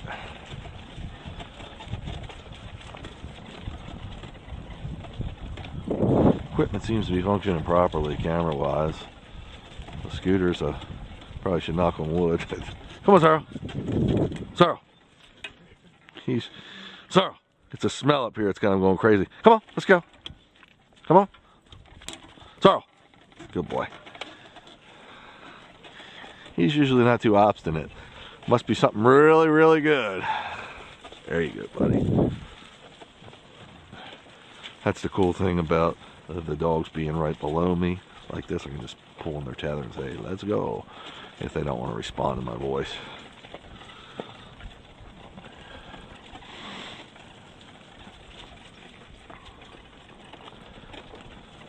So when we were back there, I think was the highest point we've been to so far, 1660 something. Seems like we're coming down. We are headed back to the direction we came, but I did want to offshoot it if possible to the other road that we didn't go on. But we'll see what happens when we get down here and what it looks like.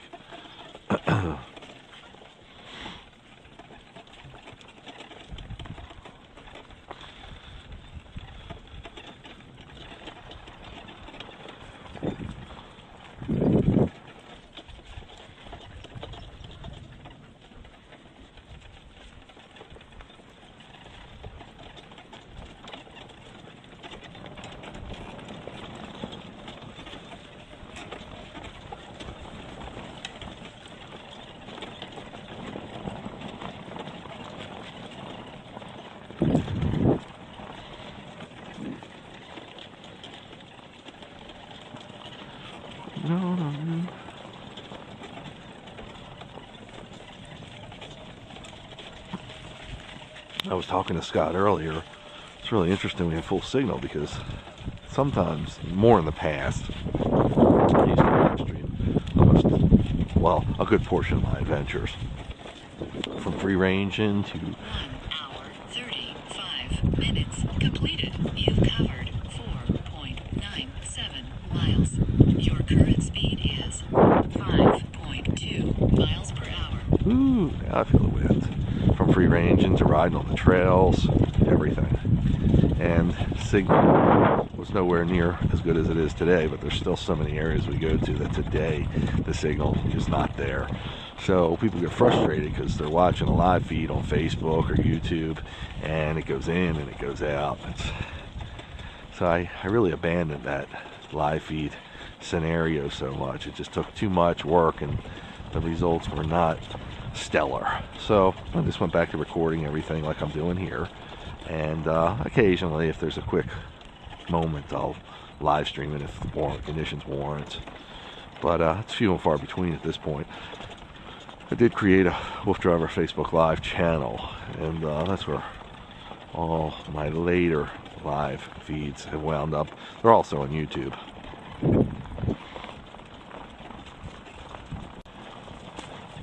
So I'd say let's go down here a mile, Half mile to a mile. We were at 4.5. Yeah, mile would be fine. Oh, oh. See what it looks like down here. Oh, oh, this looks good.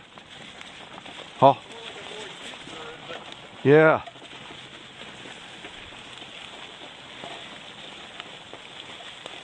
So this is, if you were watching or you noticed, when we just came to that road we just came onto this road from, the road that we were on below us split, it forked. Went to the left and right, as I said, and we went to the left. That road ended at a big power line tower or something. So now we're exploring this road that's to the right and seeing if we can do a mile down here so we can put all our distances together when we turn around and make it back down this mountain and have about 12 miles. So I'm shooting to be at like 6:10. We'll see, maybe it's 5:10 now, maybe a half mile down this and back just to be safe.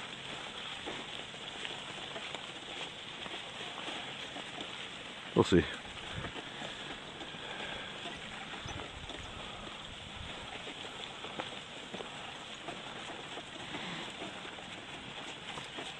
Is that water? That's cool. Huh. Cool little pond right there.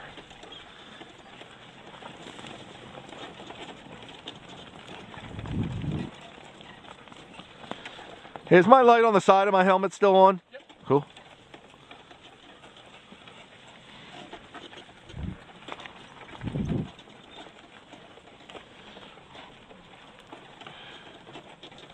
I have to duck here a little. That branch would have taken my light off on my helmet. Very, very cool. Yeah, more water here. Little runoffs and ponds. Neat. Can't tell you if I remember when I'm old. There's something over there. They're catching up on something. Yeah, we're really back here to where the animals might be roaming. And because like no cars come back here, it's possible the animals are close by to us, the wildlife. A lot of times we go on the back roads, and though there aren't many cars, there still are some, so the animals are aware of the roads there. But here, it's just, I'm sure people don't come through here for a while. What is this? 17, huh? That's wild.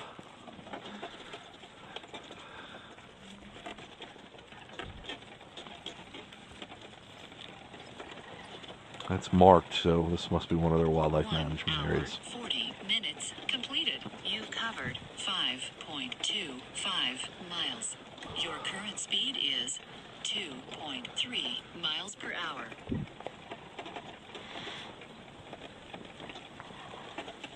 This is almost like hiking, if you will, because we are really moving at a slower pace. We're on what looks to be like hay grass, so it's barely a road, and we're just taking our time. Interesting. We usually don't get to places like this that are so uncharted and but still manageable to pass and to ride on.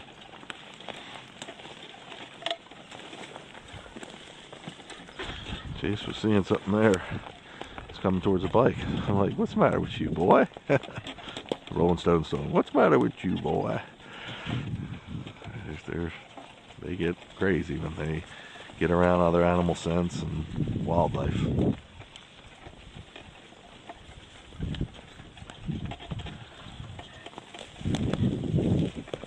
Come on, Sarah. Come on. Good boy. Good boy, Sarah.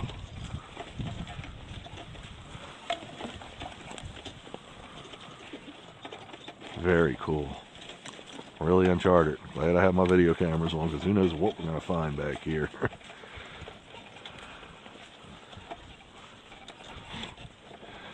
Yeah, some kind of markers these are.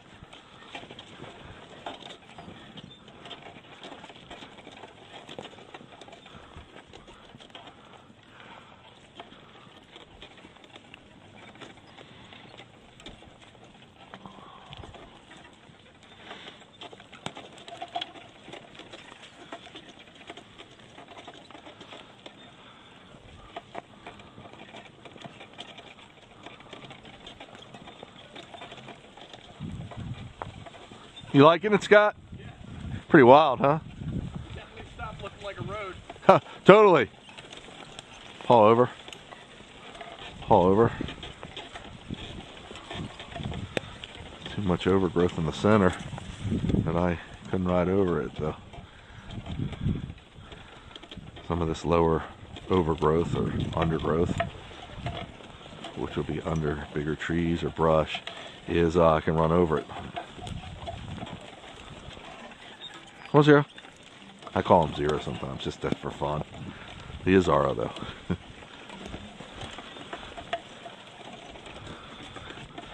We're definitely gonna take our time through here. It's rugged, might be the wrong word. Rugged, I'm more imagining rocks that are really hard to pass. This is just more a little wild and untamed.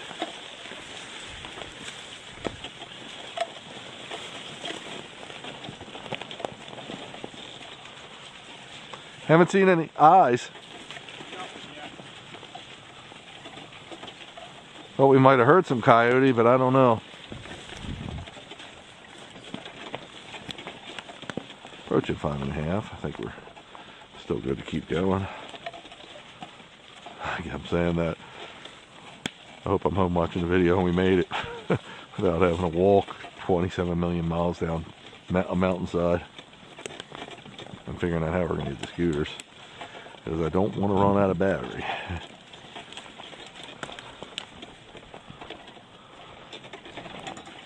It's nice to get a little seat on here. That's what I just did. Sit down to get under that tree, that low hanging limb. Really wild back here, folks. Really wild.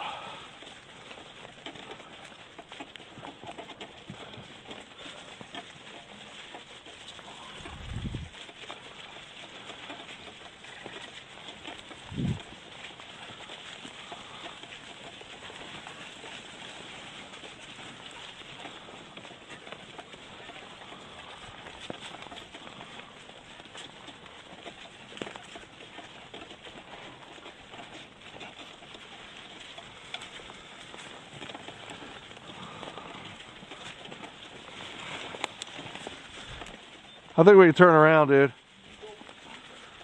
We're at 549 now. What's that, a rock? 5 minutes completed. You've covered 5.49. Is that a rock? I guess so. Your current speed is 2.3 miles per hour. Ah. Wow, you're getting a little stuck, huh? Nah. Mostly trying to not blind these guys. Yeah, I appreciate it. I'm going to come around you. Come on, guys. Hike.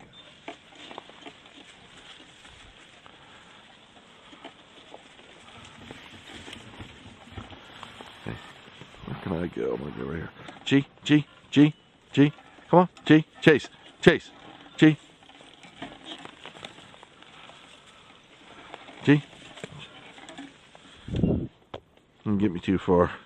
Okay, back up, guys. Back up. Back up. How I look?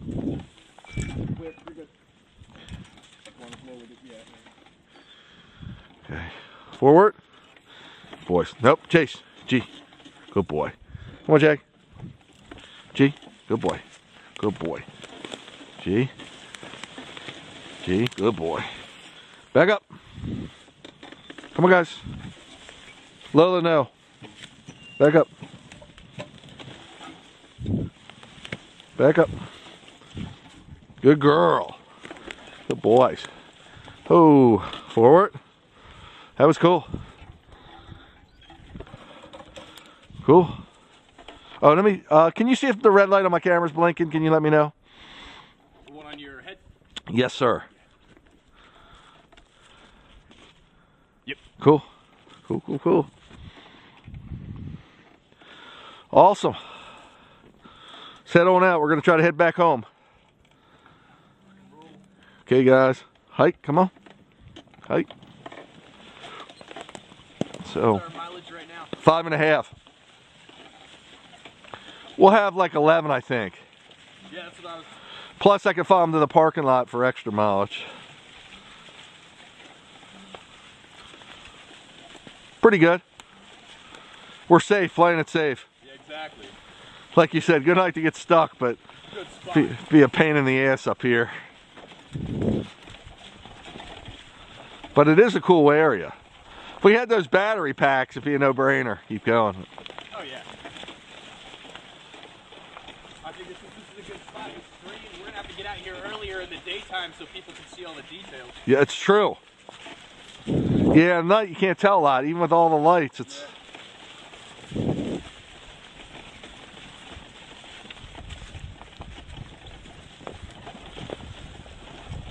yeah, it's just so beautiful and so wild. And it's, again, I've said this before, but it's just hard to believe that there's places in our areas. I live near Baltimore, Maryland, and it's a big city. And it's hard to believe that there's places like this just so close by, relatively speaking. I mean, a few hours away, and you can get to the wilderness. A lot of people think, well, you got to go to Montana, you got to go to Colorado, Wyoming, but really, you just got to go out your back door and look. It's quite incredible. To my left, I'm seeing definitely city lights. I don't want to take my eye too much off the road. This is still pretty untamed back here, as I said.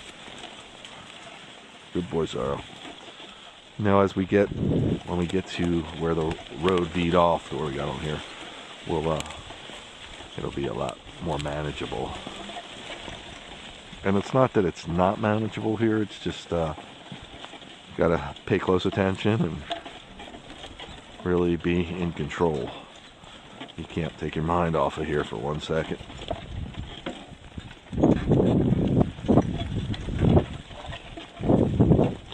Dad gets spooked sometimes when he hears unusual noises coming from the vehicle.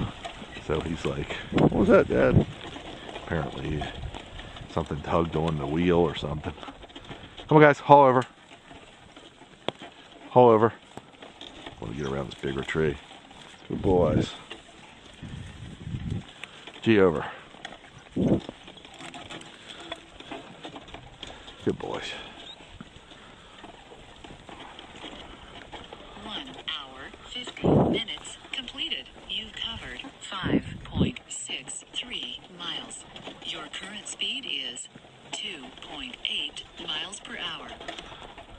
I remember before I got these vehicles, meaning the Swin car and these Easy Raider scooters, I was a little reluctant. Like, where am I going to take them? Because they're really not easy, guys. Bike worthy to be on a trail, on a bike trail. They're too much motor, too much like a vehicle above a bike. Not an ATV, but along those lines. So we did some extensive research, and Shawman, he's part of the Wolf Driver team, and he's really good at doing reconnaissance research, whatever, and he found that there would be a lot of areas I could go, just almost like abandoned roads. G over. G over. Just got ran into some branches, I'm gonna avoid them. When I say abandoned roads, sometimes what it means is the state stopped servicing it, so the roads get a little rugged, and if they're not used much, you could have down trees and stuff, but they're still manageable. Still you can get down them. So there's a lot of those in the area, relatively speaking, the areas that we can go. Maryland, DC, Virginia, well, DC not really, but Virginia, Delaware, Pennsylvania, West Virginia, etc. They're off-road vehicle parks, and a lot of, we can go on an off-road trail, and a lot of just country roads, pretty much. Abandoned roads, I'm not sure if there's a lot of them, but we run into some. I did mention that. What I was talking about are the backcountry roads that are just very infrequently used, and really long distances. They're usually mountain roads. So it looks like the elevation to where we went was the highest at 1667, I believe. As we're coming down here too, we're like 1622.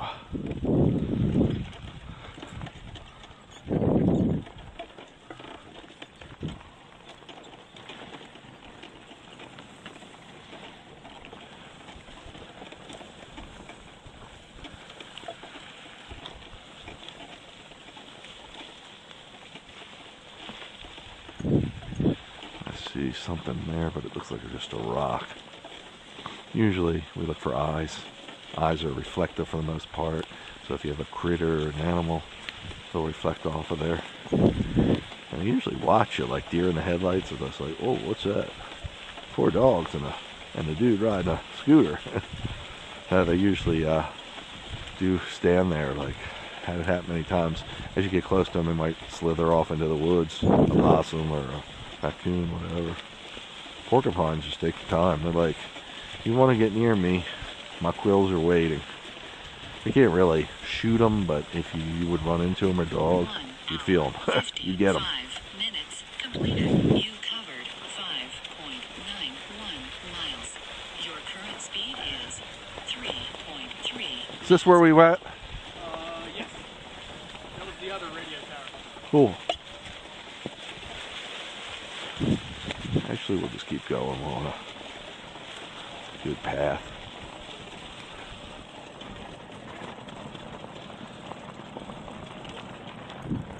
So we're almost at 6 miles now. We are on our way back. Trying to just keep our battery happy. Not overdrain it because we don't want to have to walk these scooters down this mountain way with the dogs. And we don't want to have to break any gates down to get to the scooters. So to pick them up with the truck. So we're trying our best to get the most mileage for the dogs and being able to return with some power left in the scooter. That's the goal here. Now we're going to start getting views of the city again, which is cool. Here's that piece of backhoe or whatever they're using to keep this area maintained or keep the roads maintained. Somebody's light, it's my reflection. I was like, whoa. Again, you just don't know what you're going into here, so you gotta expect the unexpected.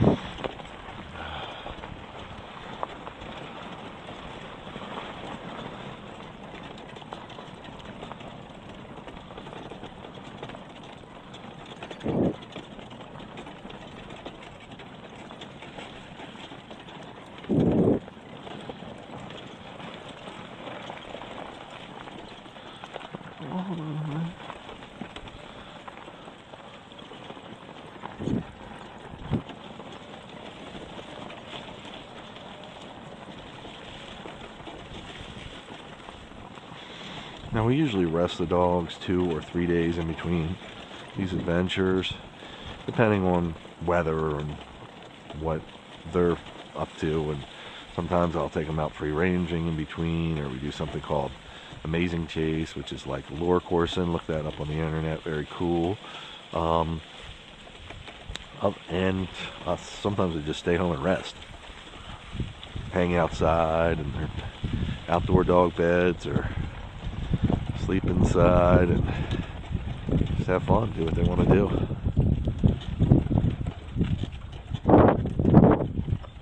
Wow, it's just so cool.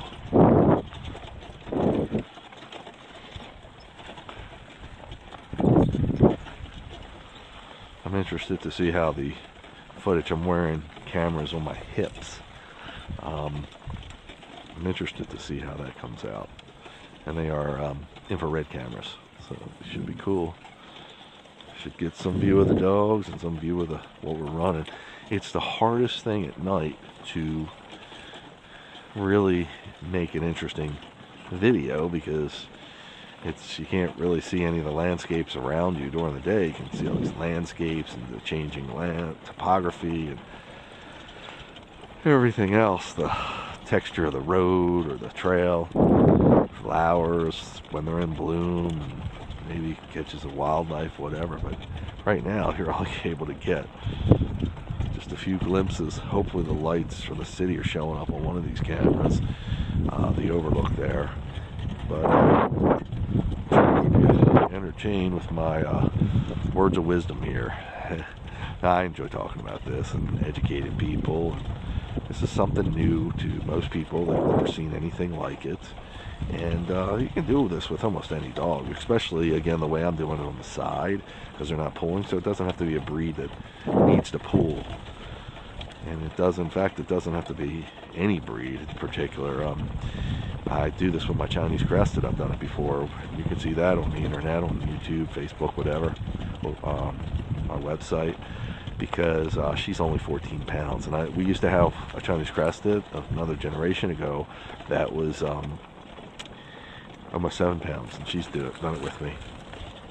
Rid not this exact scooter, but one of my other scooters, lighter weight one, not as rugged. 2 hours completed. You've covered 6.25 miles. Your current speed is 3.9 miles per hour.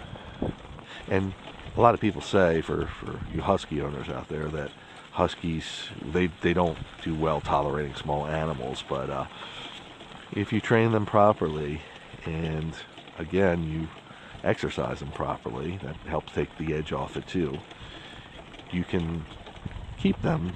At least small dogs I've had much luck with.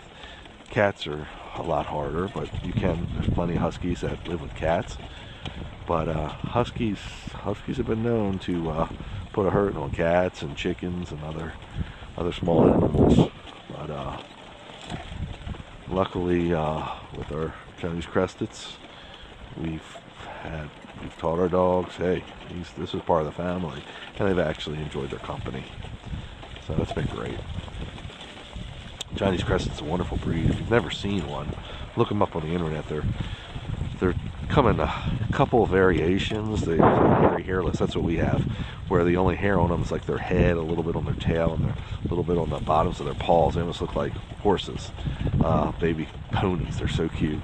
And then there's ones that are totally hairless, and then there's ones that have a full coat of hair. So we've only had the hairless, and basically my wife and my stepdaughter, that's their breed, what they do. But actually, I wasn't a little dog guy. I was just like, I like big dogs, macho. Got the adrenaline running. Oh, look at that! How cool is that, Scott? Look how cool that is. To your left. Oh, that's just awesome.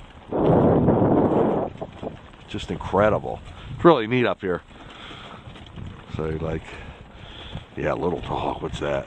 But the little dogs, one day, I'll tell you a quick story. I was laying on my sofa, and I was just had around my big dogs, and my stepdaughter was really taking care of the Chinese Crested back at the time. This is another generation ago. And I'd see her, say hi, and pat her a little bit, but we weren't really close. Well, I'm laying on the sofa, and all of a sudden that little Chinese Crested got up to my neck and laid down and curled on my neck. She was a little hot box too, because they're hairless, their bodies are warm, at least inside the house. And I was like, this is so cute. And she was just so loving, and I'm like, wow, I think I've been missing out on something, not being interested in small dogs. And I fell in love with her that day.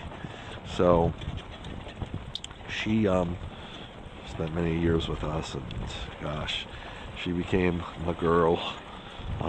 And I was the only one she would do that to. I was the only one that she would come on top of, to be laying down and put her neck on my lips. They want me to kiss her neck, and her skin is so soft because they're hairless, and it was just cool. It was just fun. So it's neat. And she got along with our huskies, our big huskies. Again, there were other huskies from another generation ago with the really small crested. They can be as small as, like we had, like 6-7 pounds, and they can be even larger than we have, 14 pounds. I think 14 is about average, or somewhere in that average range. Hours, 5 minutes. Completed. You've covered 6.58 miles. Your current speed is 4.5 miles per hour. Here's a patch of this gravel. I must have had runoff there. And again, when it's big gravel like this, I usually, easy guys, good boys. I'll go a little slower.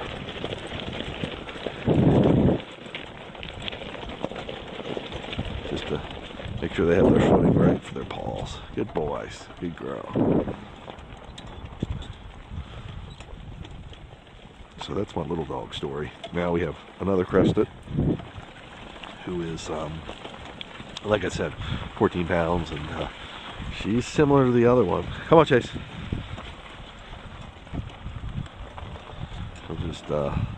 She'll come and just curl up. She's a little big for my neck, so she likes to come like where my arm is, have my arm around her, and my leg sometimes around her. She's just a trip. And she's a handful too.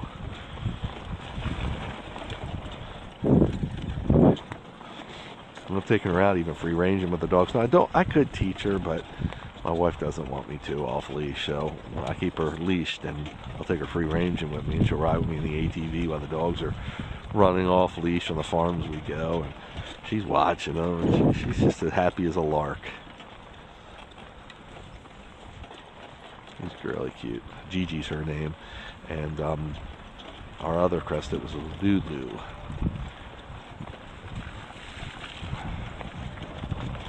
Come on, Chase. Boy. That water, it's muddy. I just didn't want him to drink it, even though I'm sure it's fine. That's why I kind of rushed him through there. I mentioned it before, my acronym for water, what you don't want your dogs to drink. Come on, Chase. Boy, he'd be the only one that really would take a drink of it. But I call it Be Gross. It's blue-green, rusty, orange, stagnant, or smelly water that you want to keep them away from. And those conditions are usually more in the summer, but any time of year, anything that looks questionable, don't let your dogs drink. Come on, guys. Come on. Chase. He always wants to sample that water. This is mountain water, and it's off the runoff, I'm sure. Again, no cars or real pollution to be up here, but still want to. It's just so muddy.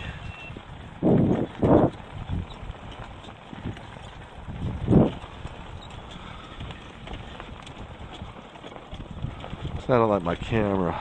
Let's see.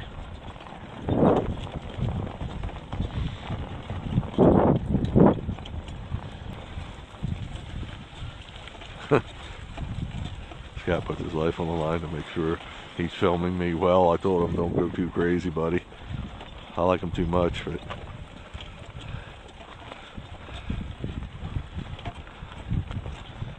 he's in trouble. Yeah, the mileage is racking up. If all goes as planned, like I'm saying, I'm hoping we're at 11 miles when we're done up to the at the bottom of the mountain, and then we'll be able to get an extra half mile or so to the parking lot. So 12 would be a goal today. I don't know if that's going to happen, but we shall see. And you'll be here to join us as long as my camera runs out of battery, which it shouldn't. But who knows? This is the wild, wild west. Pioneering new stuff. Hours, 10 minutes completed. You've covered 6.93 miles. Your current speed is 4.7 miles per hour. Nice field to our right.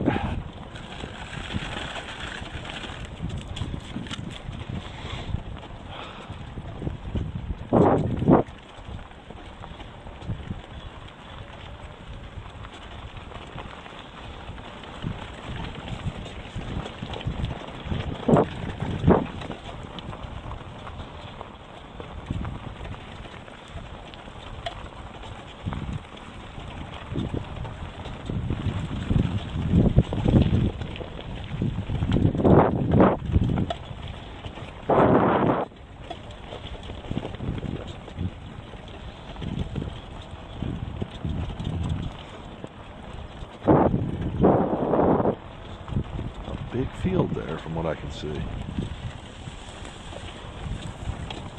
Hope you don't go off the mountainside much, it's good. A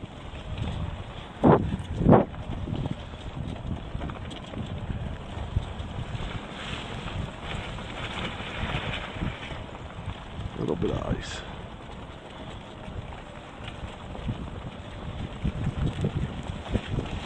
Come on, Chase.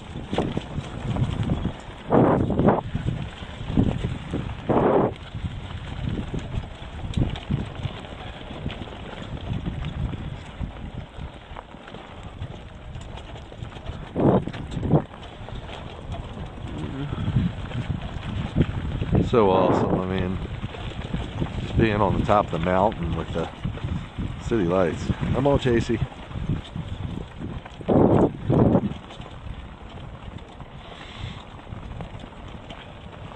It's really amazing we just don't see any deer. But again, at the top of the mountain, there's usually less animal activity because it's colder up there and less food sources and less water, actually.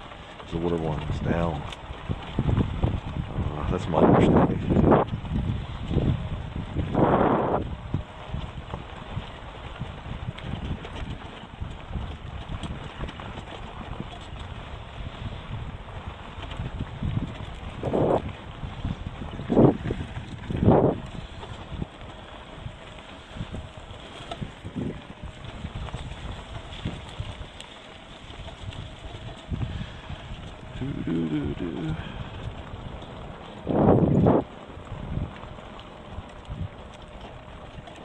Here we go to the gate.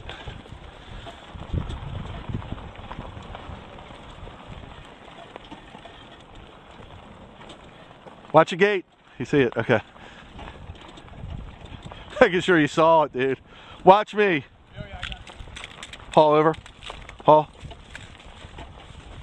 We got different dogs on the inside and outside now. So. Zara. Good boy. Good boy. Go ahead, Zara. Come on, go play Zara. Come on. Got worried for a second, but nope. He did. How's she doing? She's good. Jake. And I'll coax him. Everybody else is good. Oh, he's smart. Come on. Come on, Jake. Come on, buddy.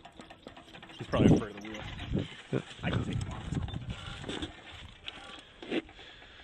Yep.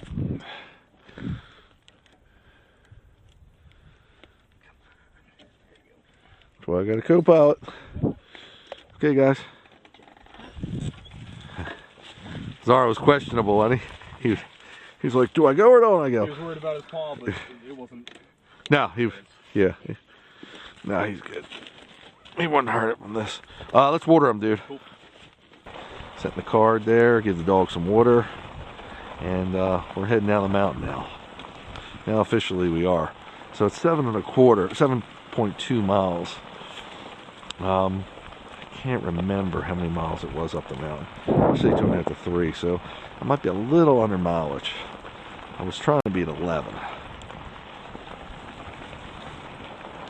Plenty of battery.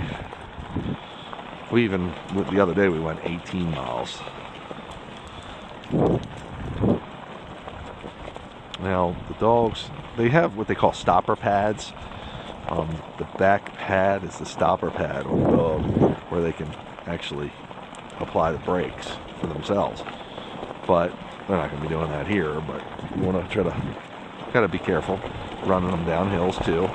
Nothing crazy, but they're going to want to get into a stride, and you got to watch there's branches that Scott's not seeing. They can get thrown back at me lightly, but I don't want the dogs running into it or me.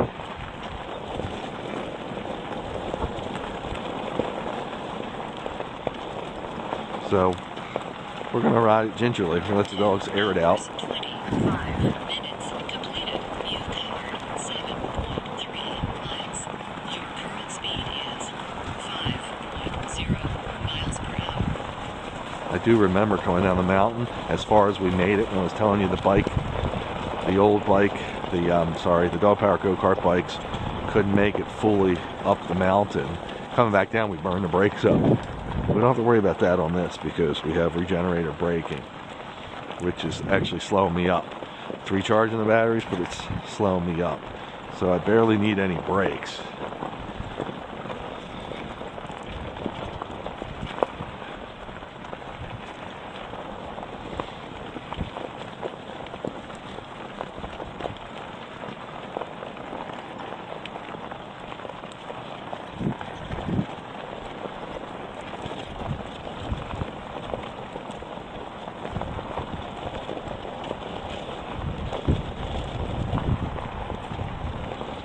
Great night.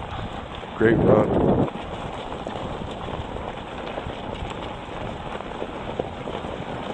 Trying to keep a consistent speed here though, just so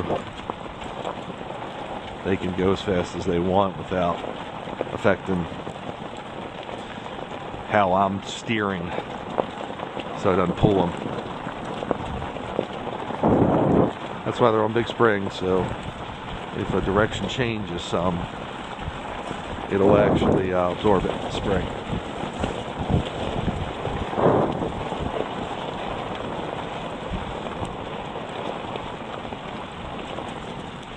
Okay, we're going to do these miles pretty quick.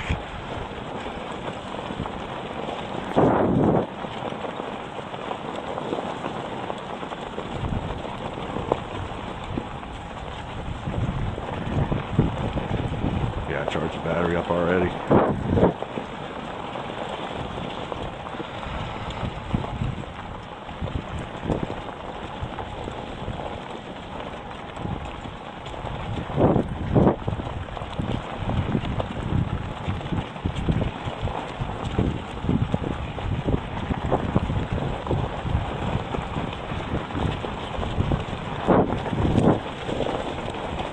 See, when he looks back, he's like, why are you slowing down, Dad?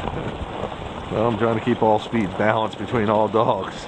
Jag's at a full gait. Jag's got shorter legs, so he's not going to treat this the same way. He's not going to handle it the same way as the other dogs.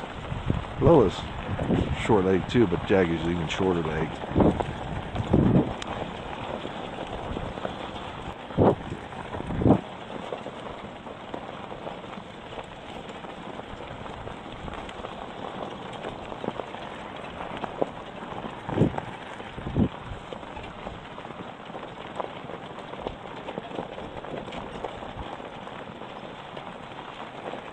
Back to the downhill, just crossing the 8-mile marker.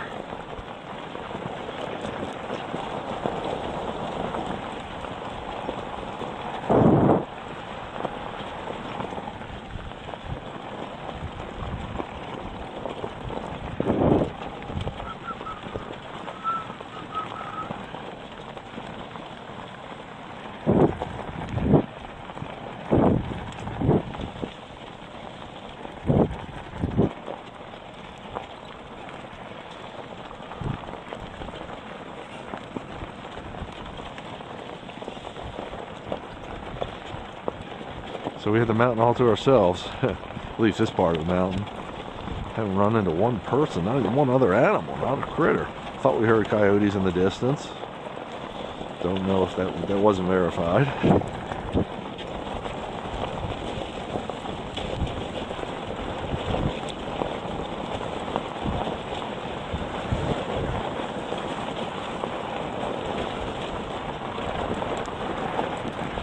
I keep my legs bent like shock absorbers because they're absorbing all this.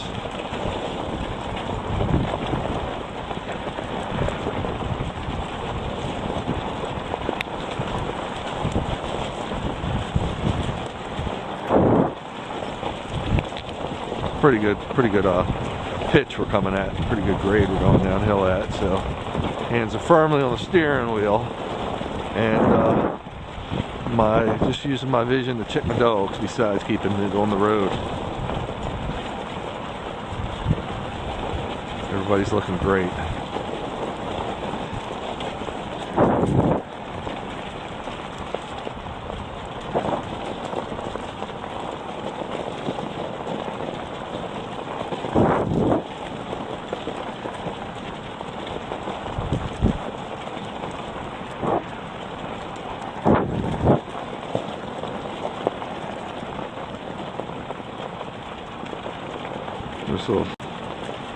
Nice little sprint there.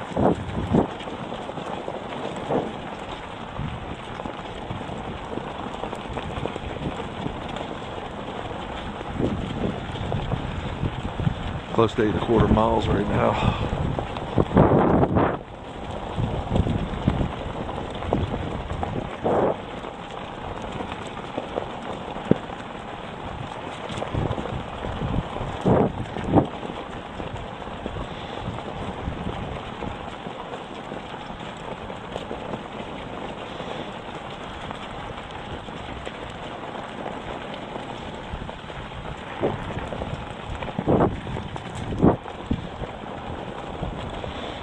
Doing beautiful. Doing great. Loving it. Definitely more work for me going uphill, going downhill, because 2 hours 35 minutes completed. You covered 8.29 miles. Your current speed is 0 miles per hour. can't get signal. Thinks I'm standing still.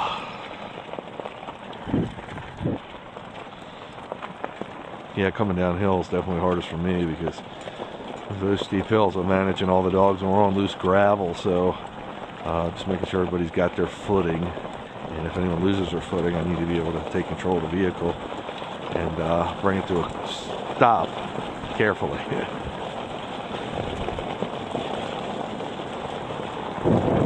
Never had to do that, but I'm making sure I'm ready for it.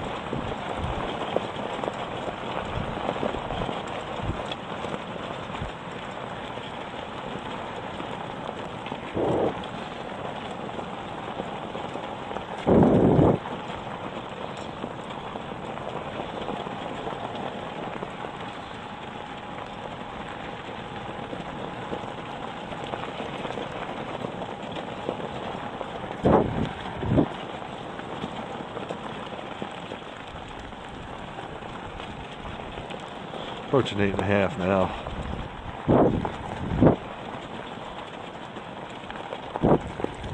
I still think we got a mile or so to the bottom, but I could be wrong. I thought we had 2 miles.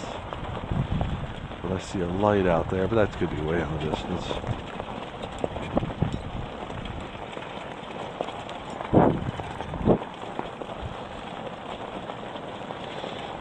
Yeah, it is way in the distance.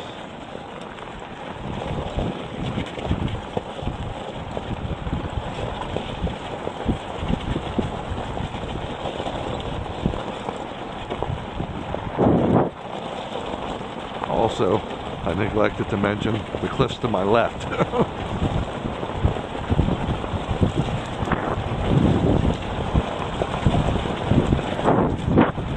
rolling. Dogs are rolling.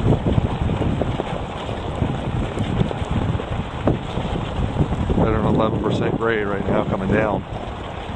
It's pretty steep to go down to descend off of.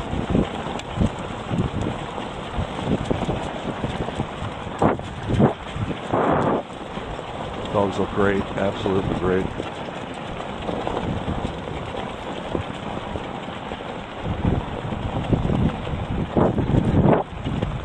Stride's good, tether's good, all great.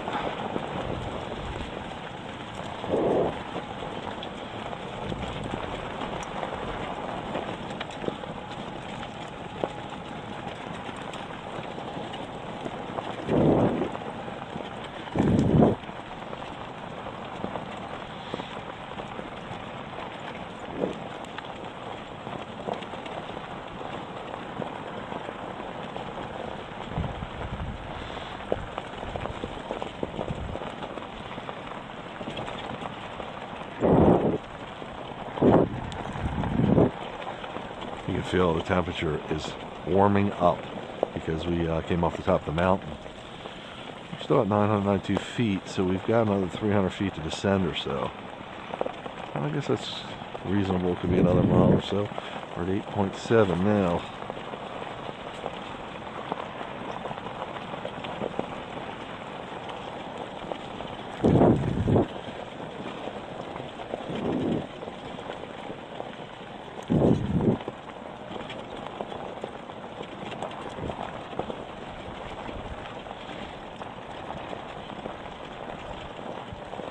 I thought saw someone on the side of the road, but it's a tree, it looks like.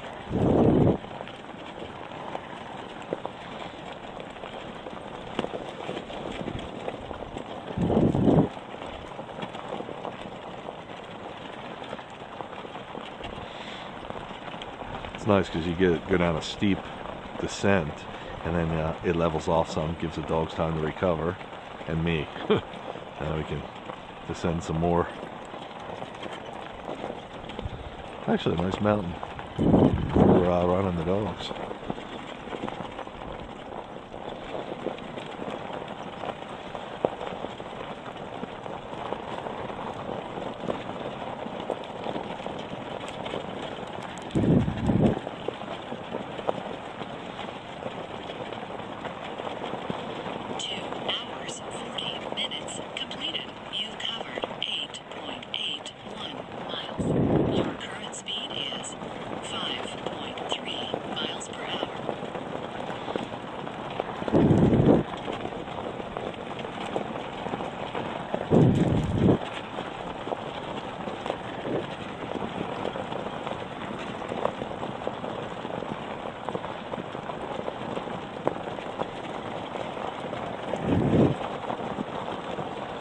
Nice tea bottle I just saw, so we're getting towards civilization.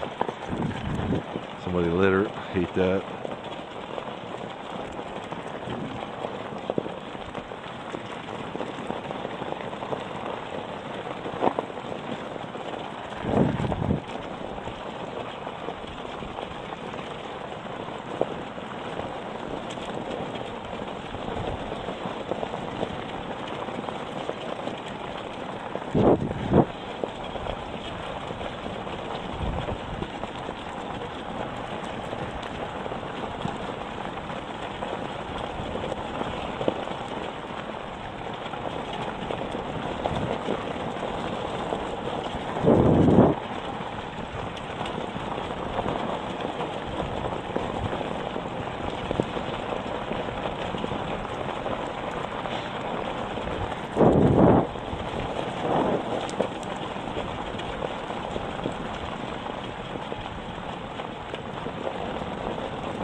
All over. A little bit of a rut, you couldn't even tell.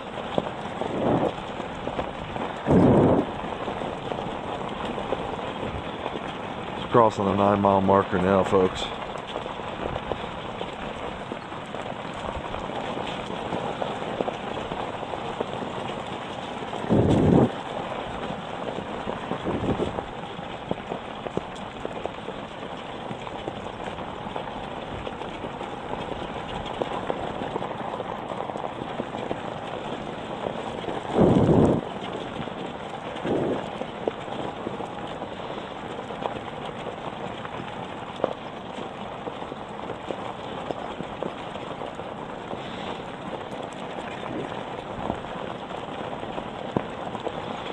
Awesome. Jay's smelling something. Now he might be smelling the truck. Or he could be smelling an animal. These trees are marked pretty good for this hiking area. Or hunting. Hunting trails maybe.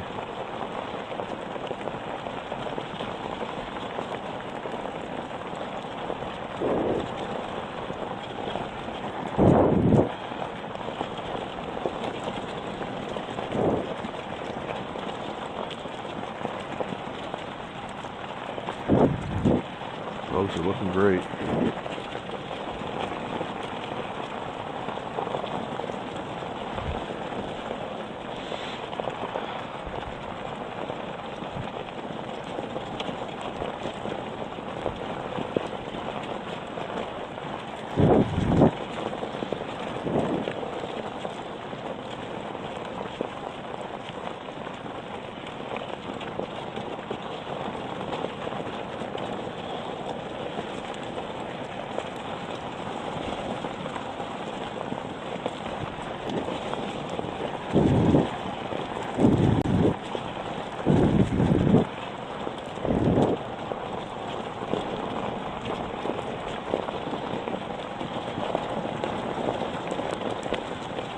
sometimes the road has just a gully in it or little ruts. You can't really see them, but especially at night, but you feel them, and that can make it awkward. So I have to try to avoid them or move out of the way if I get caught in them. So keep all the dogs in sync as much as possible and not disturb their pace.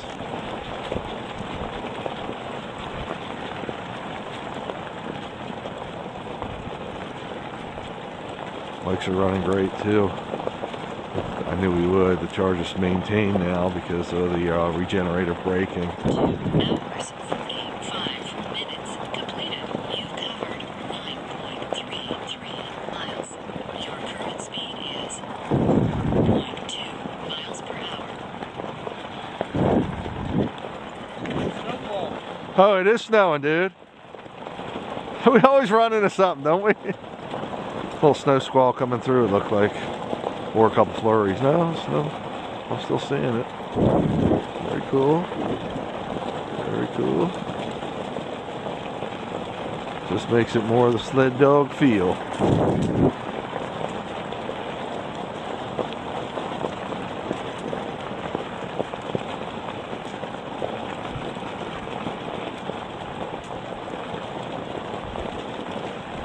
Approaching 9.5. Here's one of those ruts. Haul over.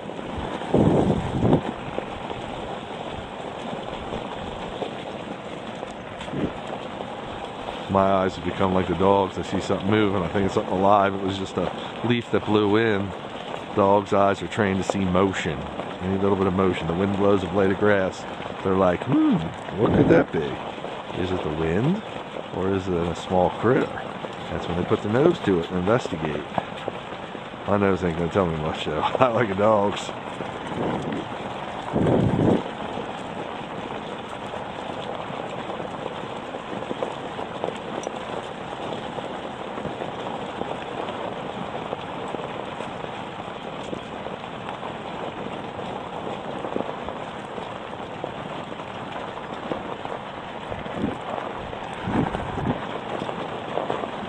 Cool.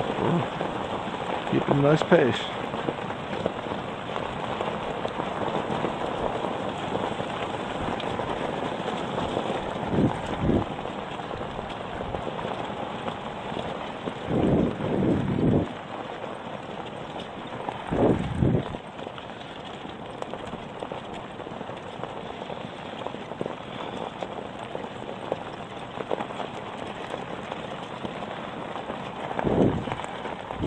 Yeah, definitely snowing some.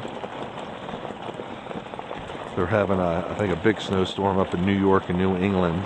Again, we're in Pennsylvania. We're not that far north. I don't think we've got to worry about that now. I don't know if they're having a snowfall or it's forecasted in the next couple of days up there. I think they're talking blizzard conditions up there.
Going to the gate, I think. Yeah, I remember those Christmas lights. Yeah. Oh. Oh, we're at 10 or 11. We're at 9.76 right now.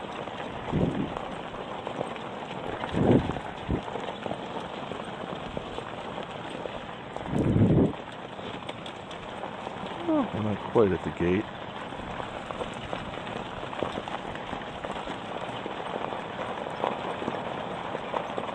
Close. There it is. See if we can squeeze through. If not, we take the dogs off.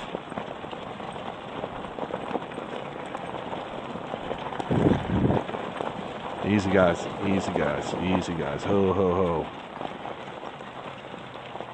2 hours, 50 minutes completed. You've covered What do you think? 9.83 miles. Your current speed is 3.8 miles per hour. Tries to push you into this. Okay, well, we're going to go slow, and you're going to grab a dog as you see fit.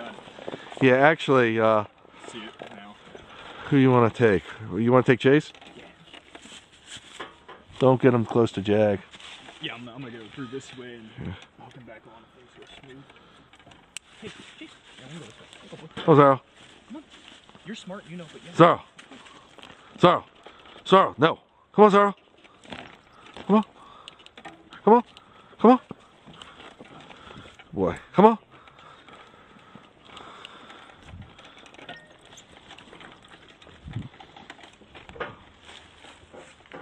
Wait a minute. Okay, you gonna put him on there? Yep. Yeah, he's latched. I didn't just walk away. Good thinking. That's why those things are good to have on there. Oh, yeah. Come on, Chase. Here, go, boy. It's okay. Lola's good. Come on, Zara. Come on, Zara. Here, go, boy. Come on. Come to me. Come on, Zara. Zara, come on. Come on, buddy. Watch Jag with him. I can get off him. I'm caught on this thing. Shoot. Shoot. Here, I can, I'll wrap Jag. You don't have another latch on there, do you? No, unless you think up front's okay. Yeah, up front's okay.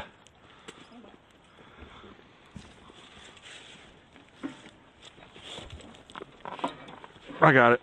I got it. Just watch them. Come here, Zara. Come here, Zara. You come, boy. Come here. Come here. Come here. You might want to grab them. Here, go, boy. Come on. Come on. We're going this way. Here, go, boy. Here, go, boy. How's she look? She's good. Yeah. Oh, good boy. He was getting caught in this damn tree. Yeah. Okay, you can switch him back. Good work, Scott. Flo looks great. Now I'm going to peep from her. Okay, so we're at 9.88 miles. We'll probably get to 10 and a half. I imagine it's about a half a mile down the road, the parking lot. Now, not quite the 12 I had hoped for. Probably had plenty of mileage left on in the park where we were at on that trail, but I didn't want to push it.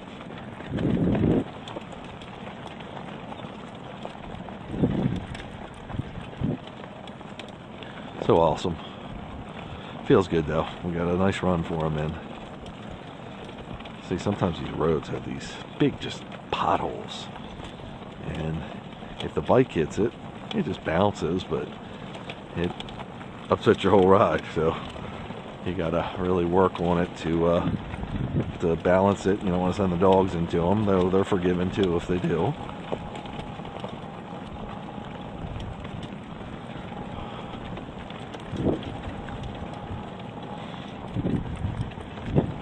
Good pace going. 2 hours, 55 minutes completed. You covered 9.97 miles. About ready Your current speed is 4.7 miles per hour. to cross the 10-mile marker there.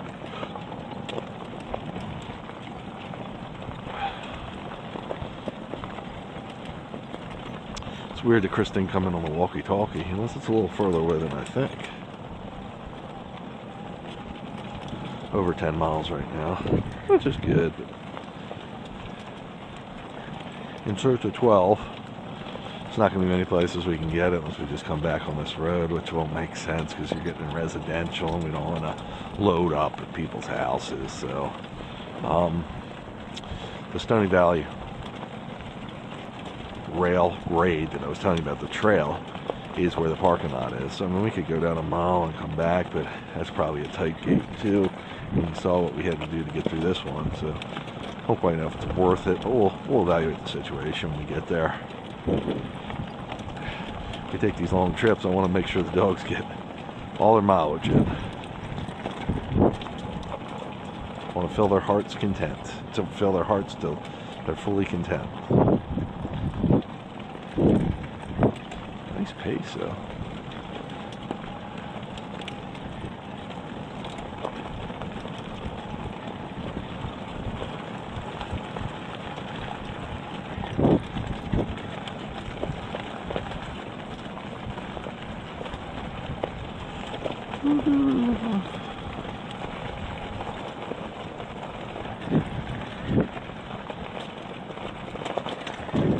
Chase. Got to try to sample all water around him.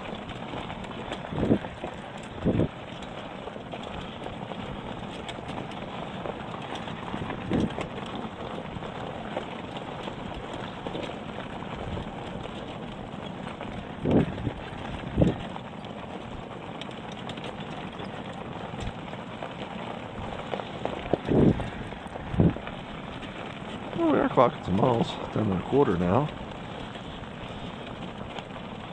Might be a little further down this road than I thought.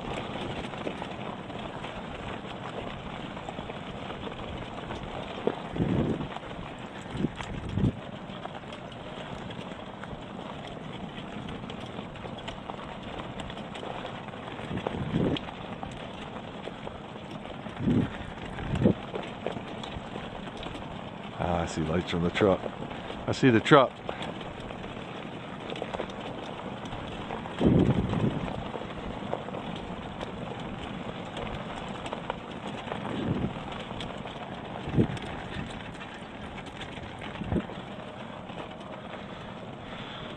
We see you, Crispy, we see you.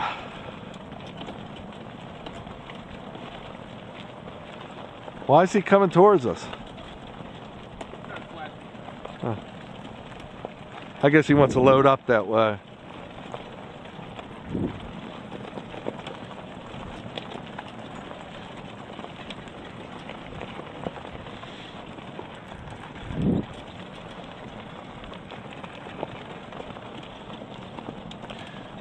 Oh, we're not quite at the parking lot.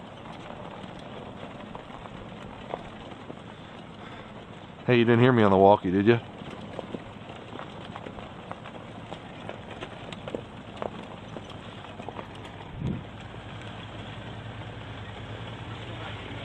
Hey, you didn't hear us on the walkie, did you?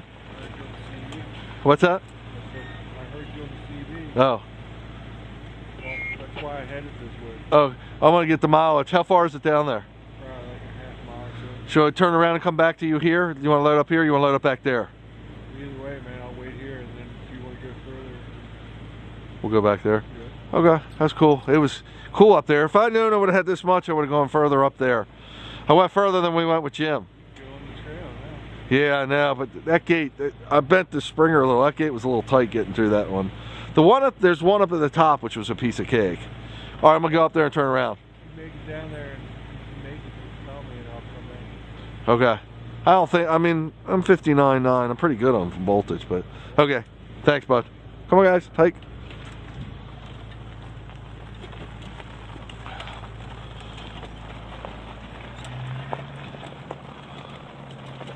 Cool, so he says it's another half mile, so that's kind of cool. 3 hours completed. You covered 10.36 miles.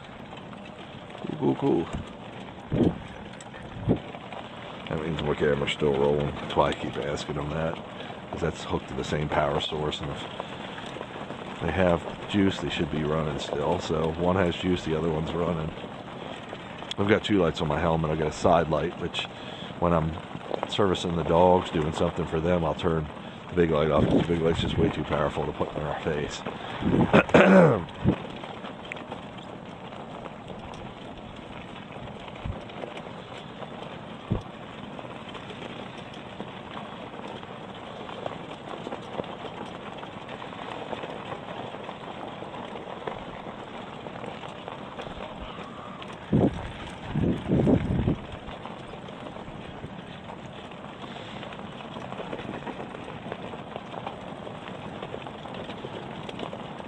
This the parking lot? Might be. If there's a gate up there, nope, nope. Yeah, it looks like it's a pull off. Yeah, just to pull off. Okay, cool.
Zara's been running good. Yeah. Because line is fully out. Feeling good.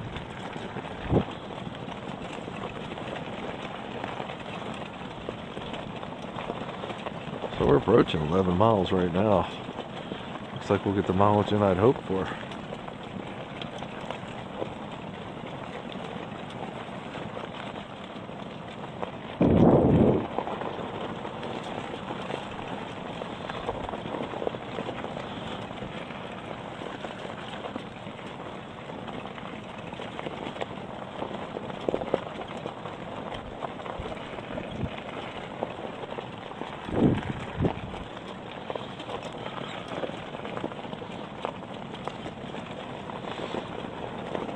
I wanna be.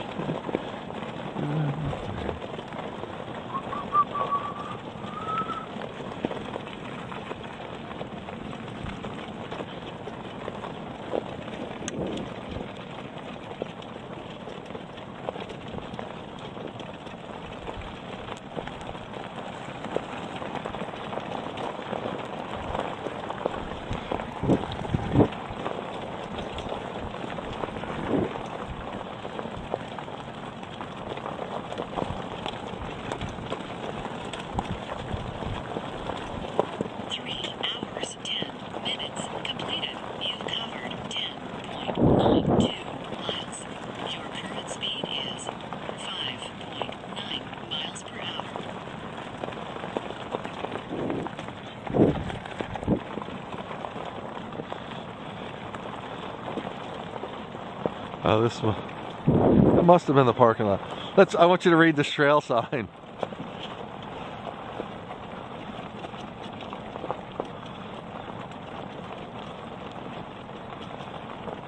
Actually, we probably could just go down here for a mile. But look at the sign. It says, please stay. Where does it say? No, it doesn't say it about the bomb. Oh, there. It might say it on that one. Nah, that's the COVID-19. You see it, the orange on it. It was just funny.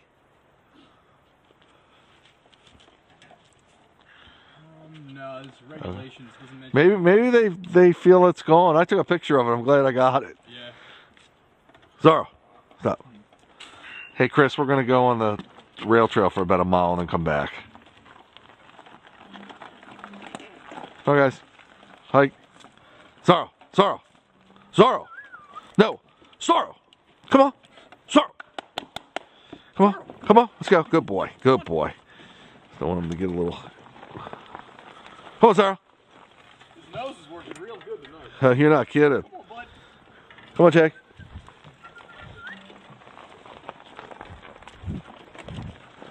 You'll like this trail. It's cool.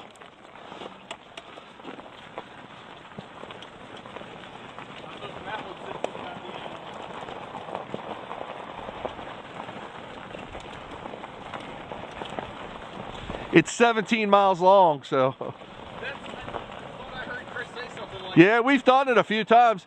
We call it the Bermuda Triangle almost every time we broke down. We've got through it a couple times. You tell me about the Bermuda Triangle, yeah. Yeah.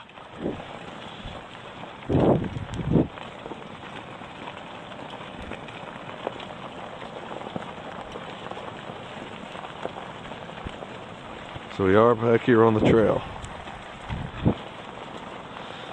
Figured we'd go a mile out. Really give us some mileage tonight. Battery's looking good. Trail's so nice to run. Have great memories back here. So I'm gonna run till I'm 12 at 12 miles. If I forget, please remind me. Like that?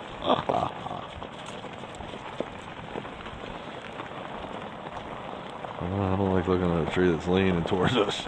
I'm getting the heck out of Dodge in case she decides to go.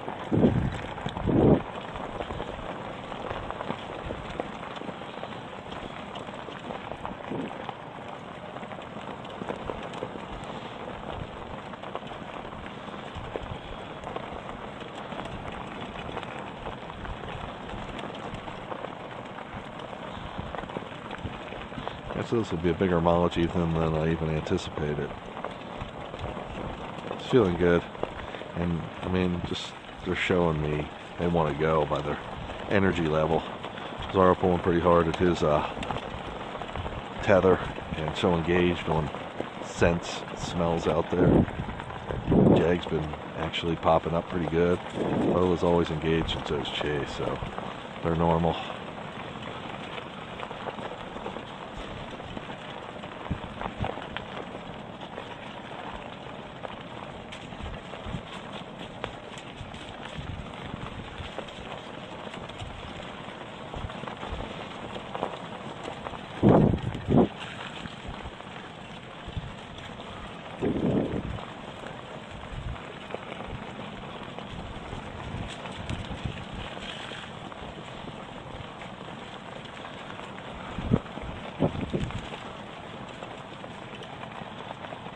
Just awesome.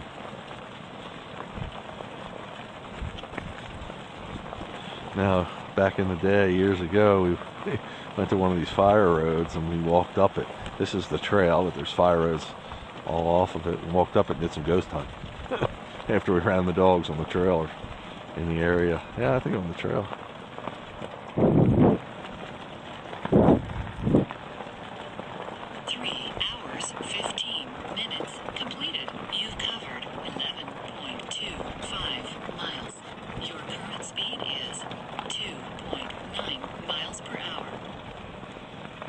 See, this is even a finer gravel, so it's really good, really easy for the dogs to run on. But all of it works out. Like I said, all has its pros and cons. A healthy mix, give them plenty of variety is the best. Surfaces you can run, just mixing them up. I didn't see that thing about the bombs being found here. I guess they scared too many people, and I guess they haven't found one in a while, or maybe they determined there's no more back here, no more. I don't know, but I do have a picture of it to prove I wasn't hallucinating or anything, I promise.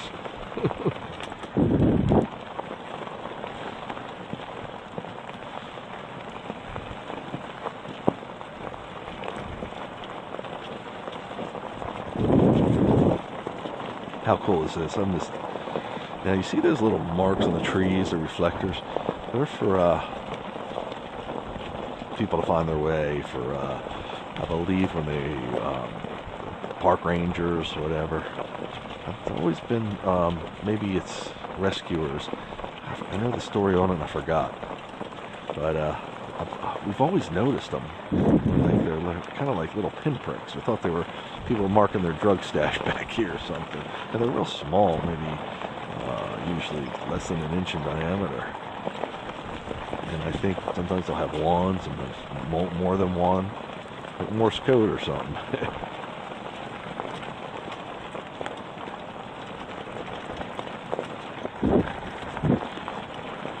Getting near 11 and a half, another half mile we're turning around. There's an old abandoned town back here, or what used to be an old town. Pretty cool too. It's a good area for ghost hunting we've done. There's just remnants of the town left. I mean, you have that in a lot of areas around here. But on the East Coast, a lot of history, of course.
Let's see if we see the fire in it that we went ghost hunting, but I think we must have passed it. I don't think we would have drove down. See all the rocks? It's just starting to get like that, but they're all over. I saw the same kind of rock. Yeah, they're big rock fields there. The whole area is just covered in them. That's what I want to see, yeah. If you get further in. I mean, you're getting some light looks at it now. See? That's light. Yeah. I don't think we'll make it down that far.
Hey, let's turn around, dude, just to make sure.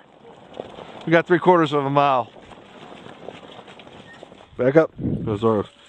Get some water now. Actually, if I could go to the right, I could get them all in here, but I can't go enough, I don't think.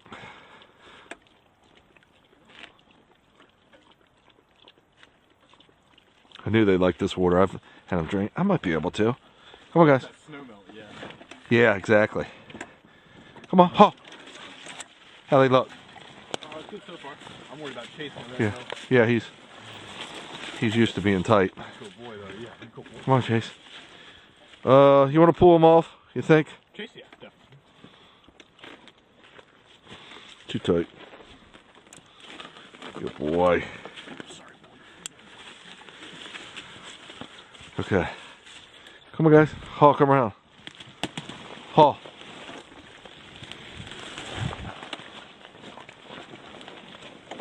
Come on, guys.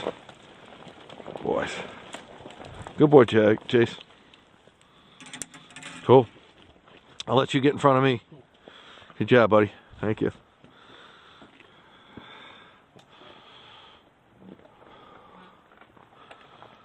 Pull forward to your right just Yep. a little bit. G over. G over.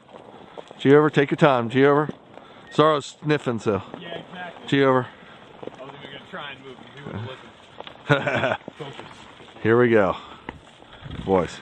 Okay, come on, guys. Hike. Good boys. So, what I was doing there, I was trying to, they love that water there.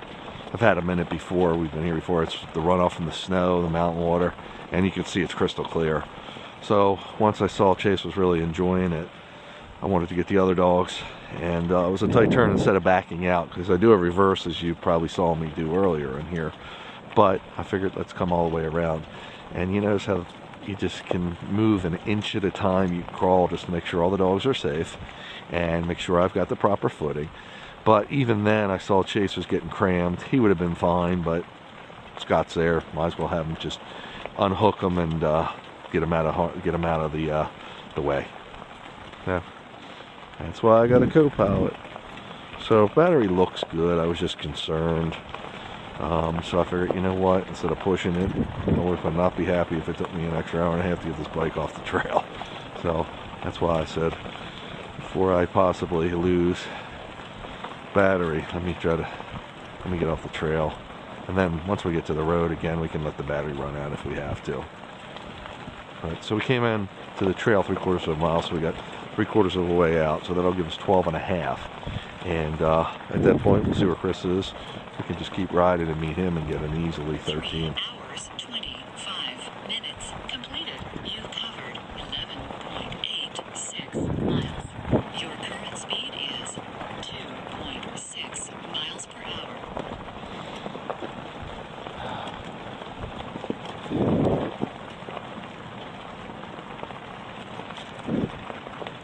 Beautiful.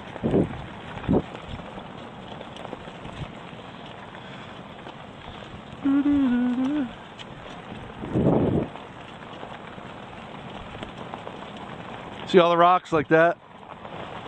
To your right, that way. Oh, yeah. Yeah, it's all over. There's fields of them. It must be a quarry or something. What I noticed when we first got on this road, there's not canyons, but open voids on both sides of the road. You don't see that very often. Huh, interesting. They had to build it up real tall. Yeah, interesting. All over.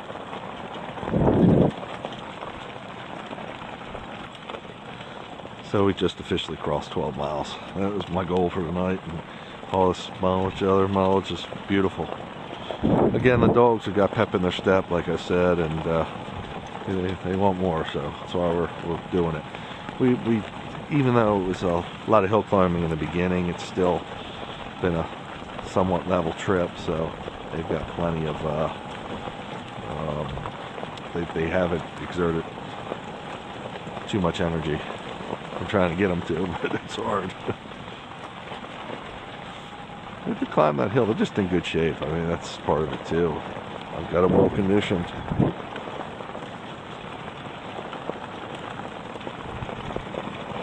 And my battery is dipping down to 57. We should be fine now.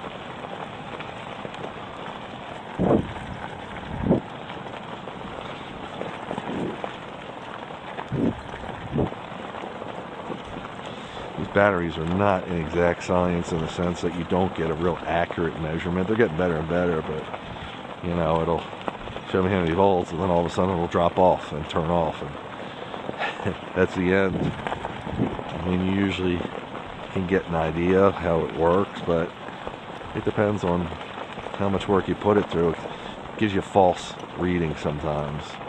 You've been climbing a lot of hills, and you go down a hill, and it charges it up some, but it overstates it how much, and then all of a sudden it starts dropping back down again. I mean, just quickly. So that's why we're a little gingerly with it right now. Had the backup battery, but no problem. Well, we're almost just a 1/4 mile away from our starting point where we're at the road and able to be accessed really easily.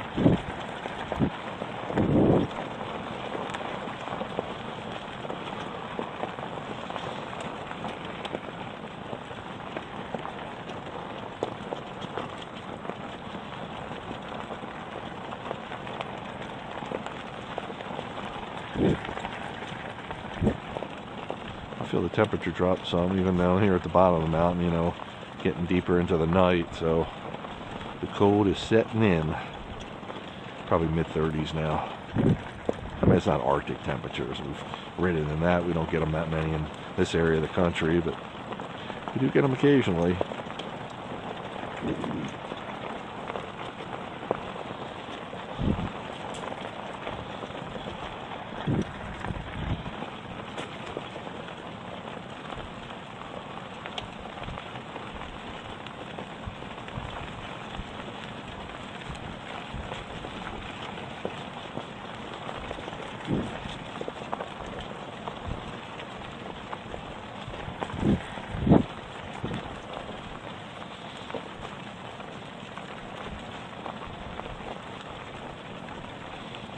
Mm-hmm.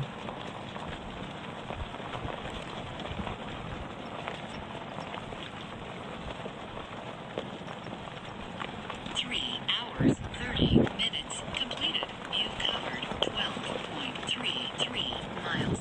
Your current speed is 3.2 miles per hour.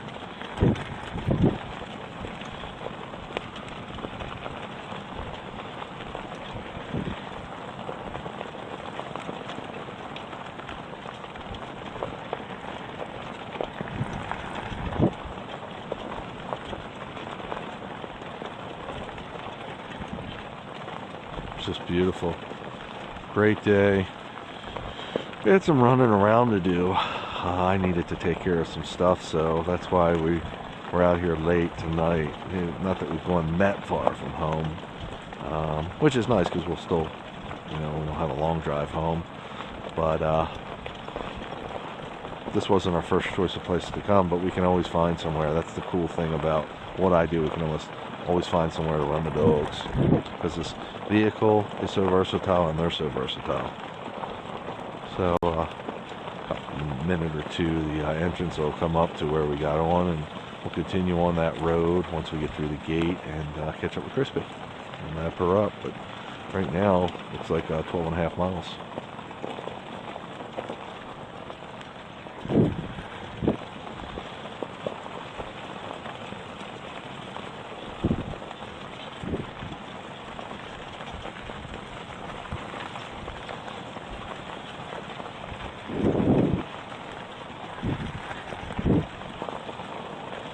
There's a gate coming up, Scott.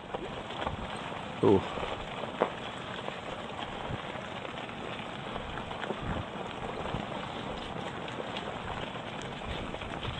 Twelve and a half on the head right there. On this one. They're both within a little bit of each other.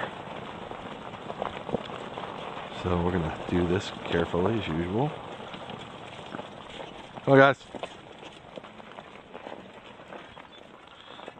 Come on, Zara. Come on, Zara. Good. Cool.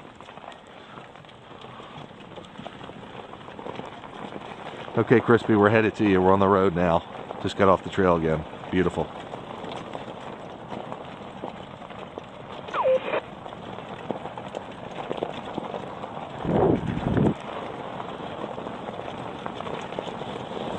Battery still looks decent, but who knows. Again, I did get 18 miles out of it a few adventures ago, and but I didn't go up the hill I went today, so who knows. And past couple of adventures were 7.5 miles because they were so rugged and so steep and slow speed. Slow speeds also get you because you got no momentum. You can also wear the battery out quick. And when you're going up a boulder field of rocks, you got to go slow. You got to let the dogs work their way around it, and you got to bob and weave through your way around it on the scooter. So.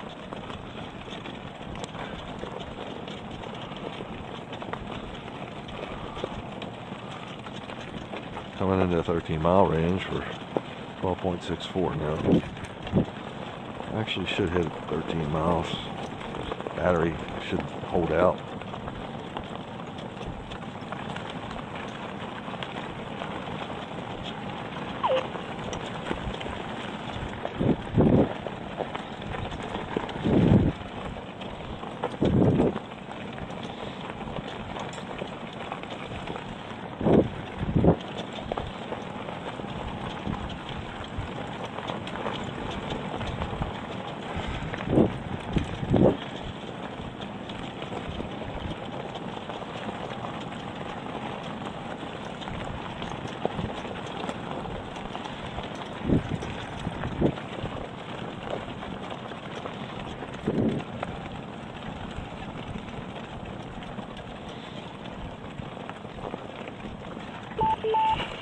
Is that Chris or is that you? It might be my walkie-talkie. Okay, that's fine. That's fine.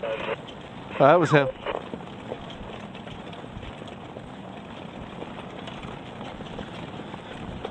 Crispy, we're coming at you probably a quarter of a mile, maybe a half a mile away. We're back on the road. Things are good. We went down the trail about 3/4 of a mile. We should be seeing you in about 5-6 minutes. 3 hours, 35 minutes completed. You've covered 12.78 miles. Your current speed is 5.0 miles per hour.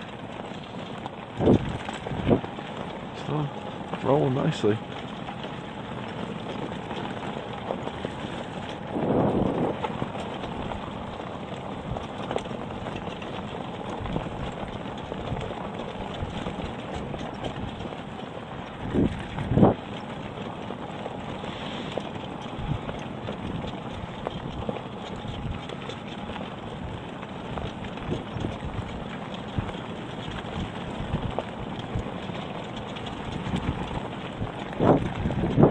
Rolling.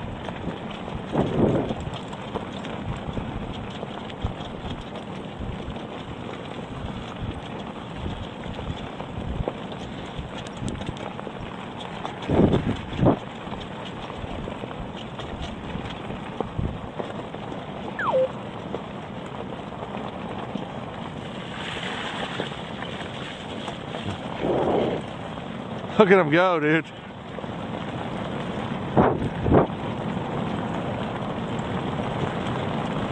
They are flying now.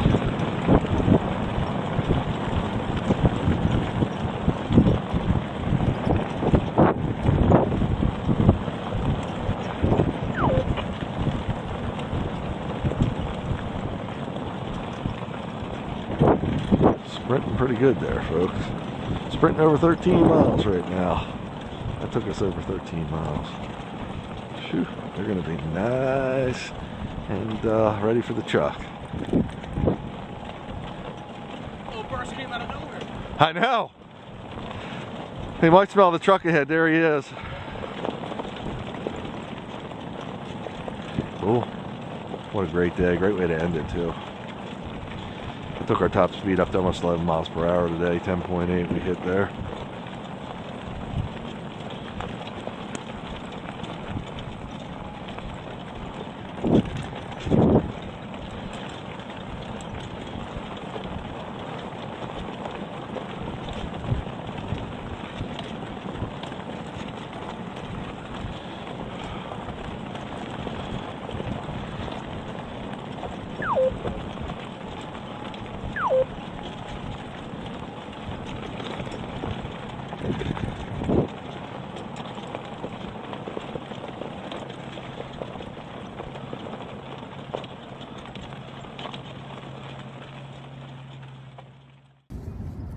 Okay, so we are back in the truck now after about 13 miles out there on the roads and trail and everything else.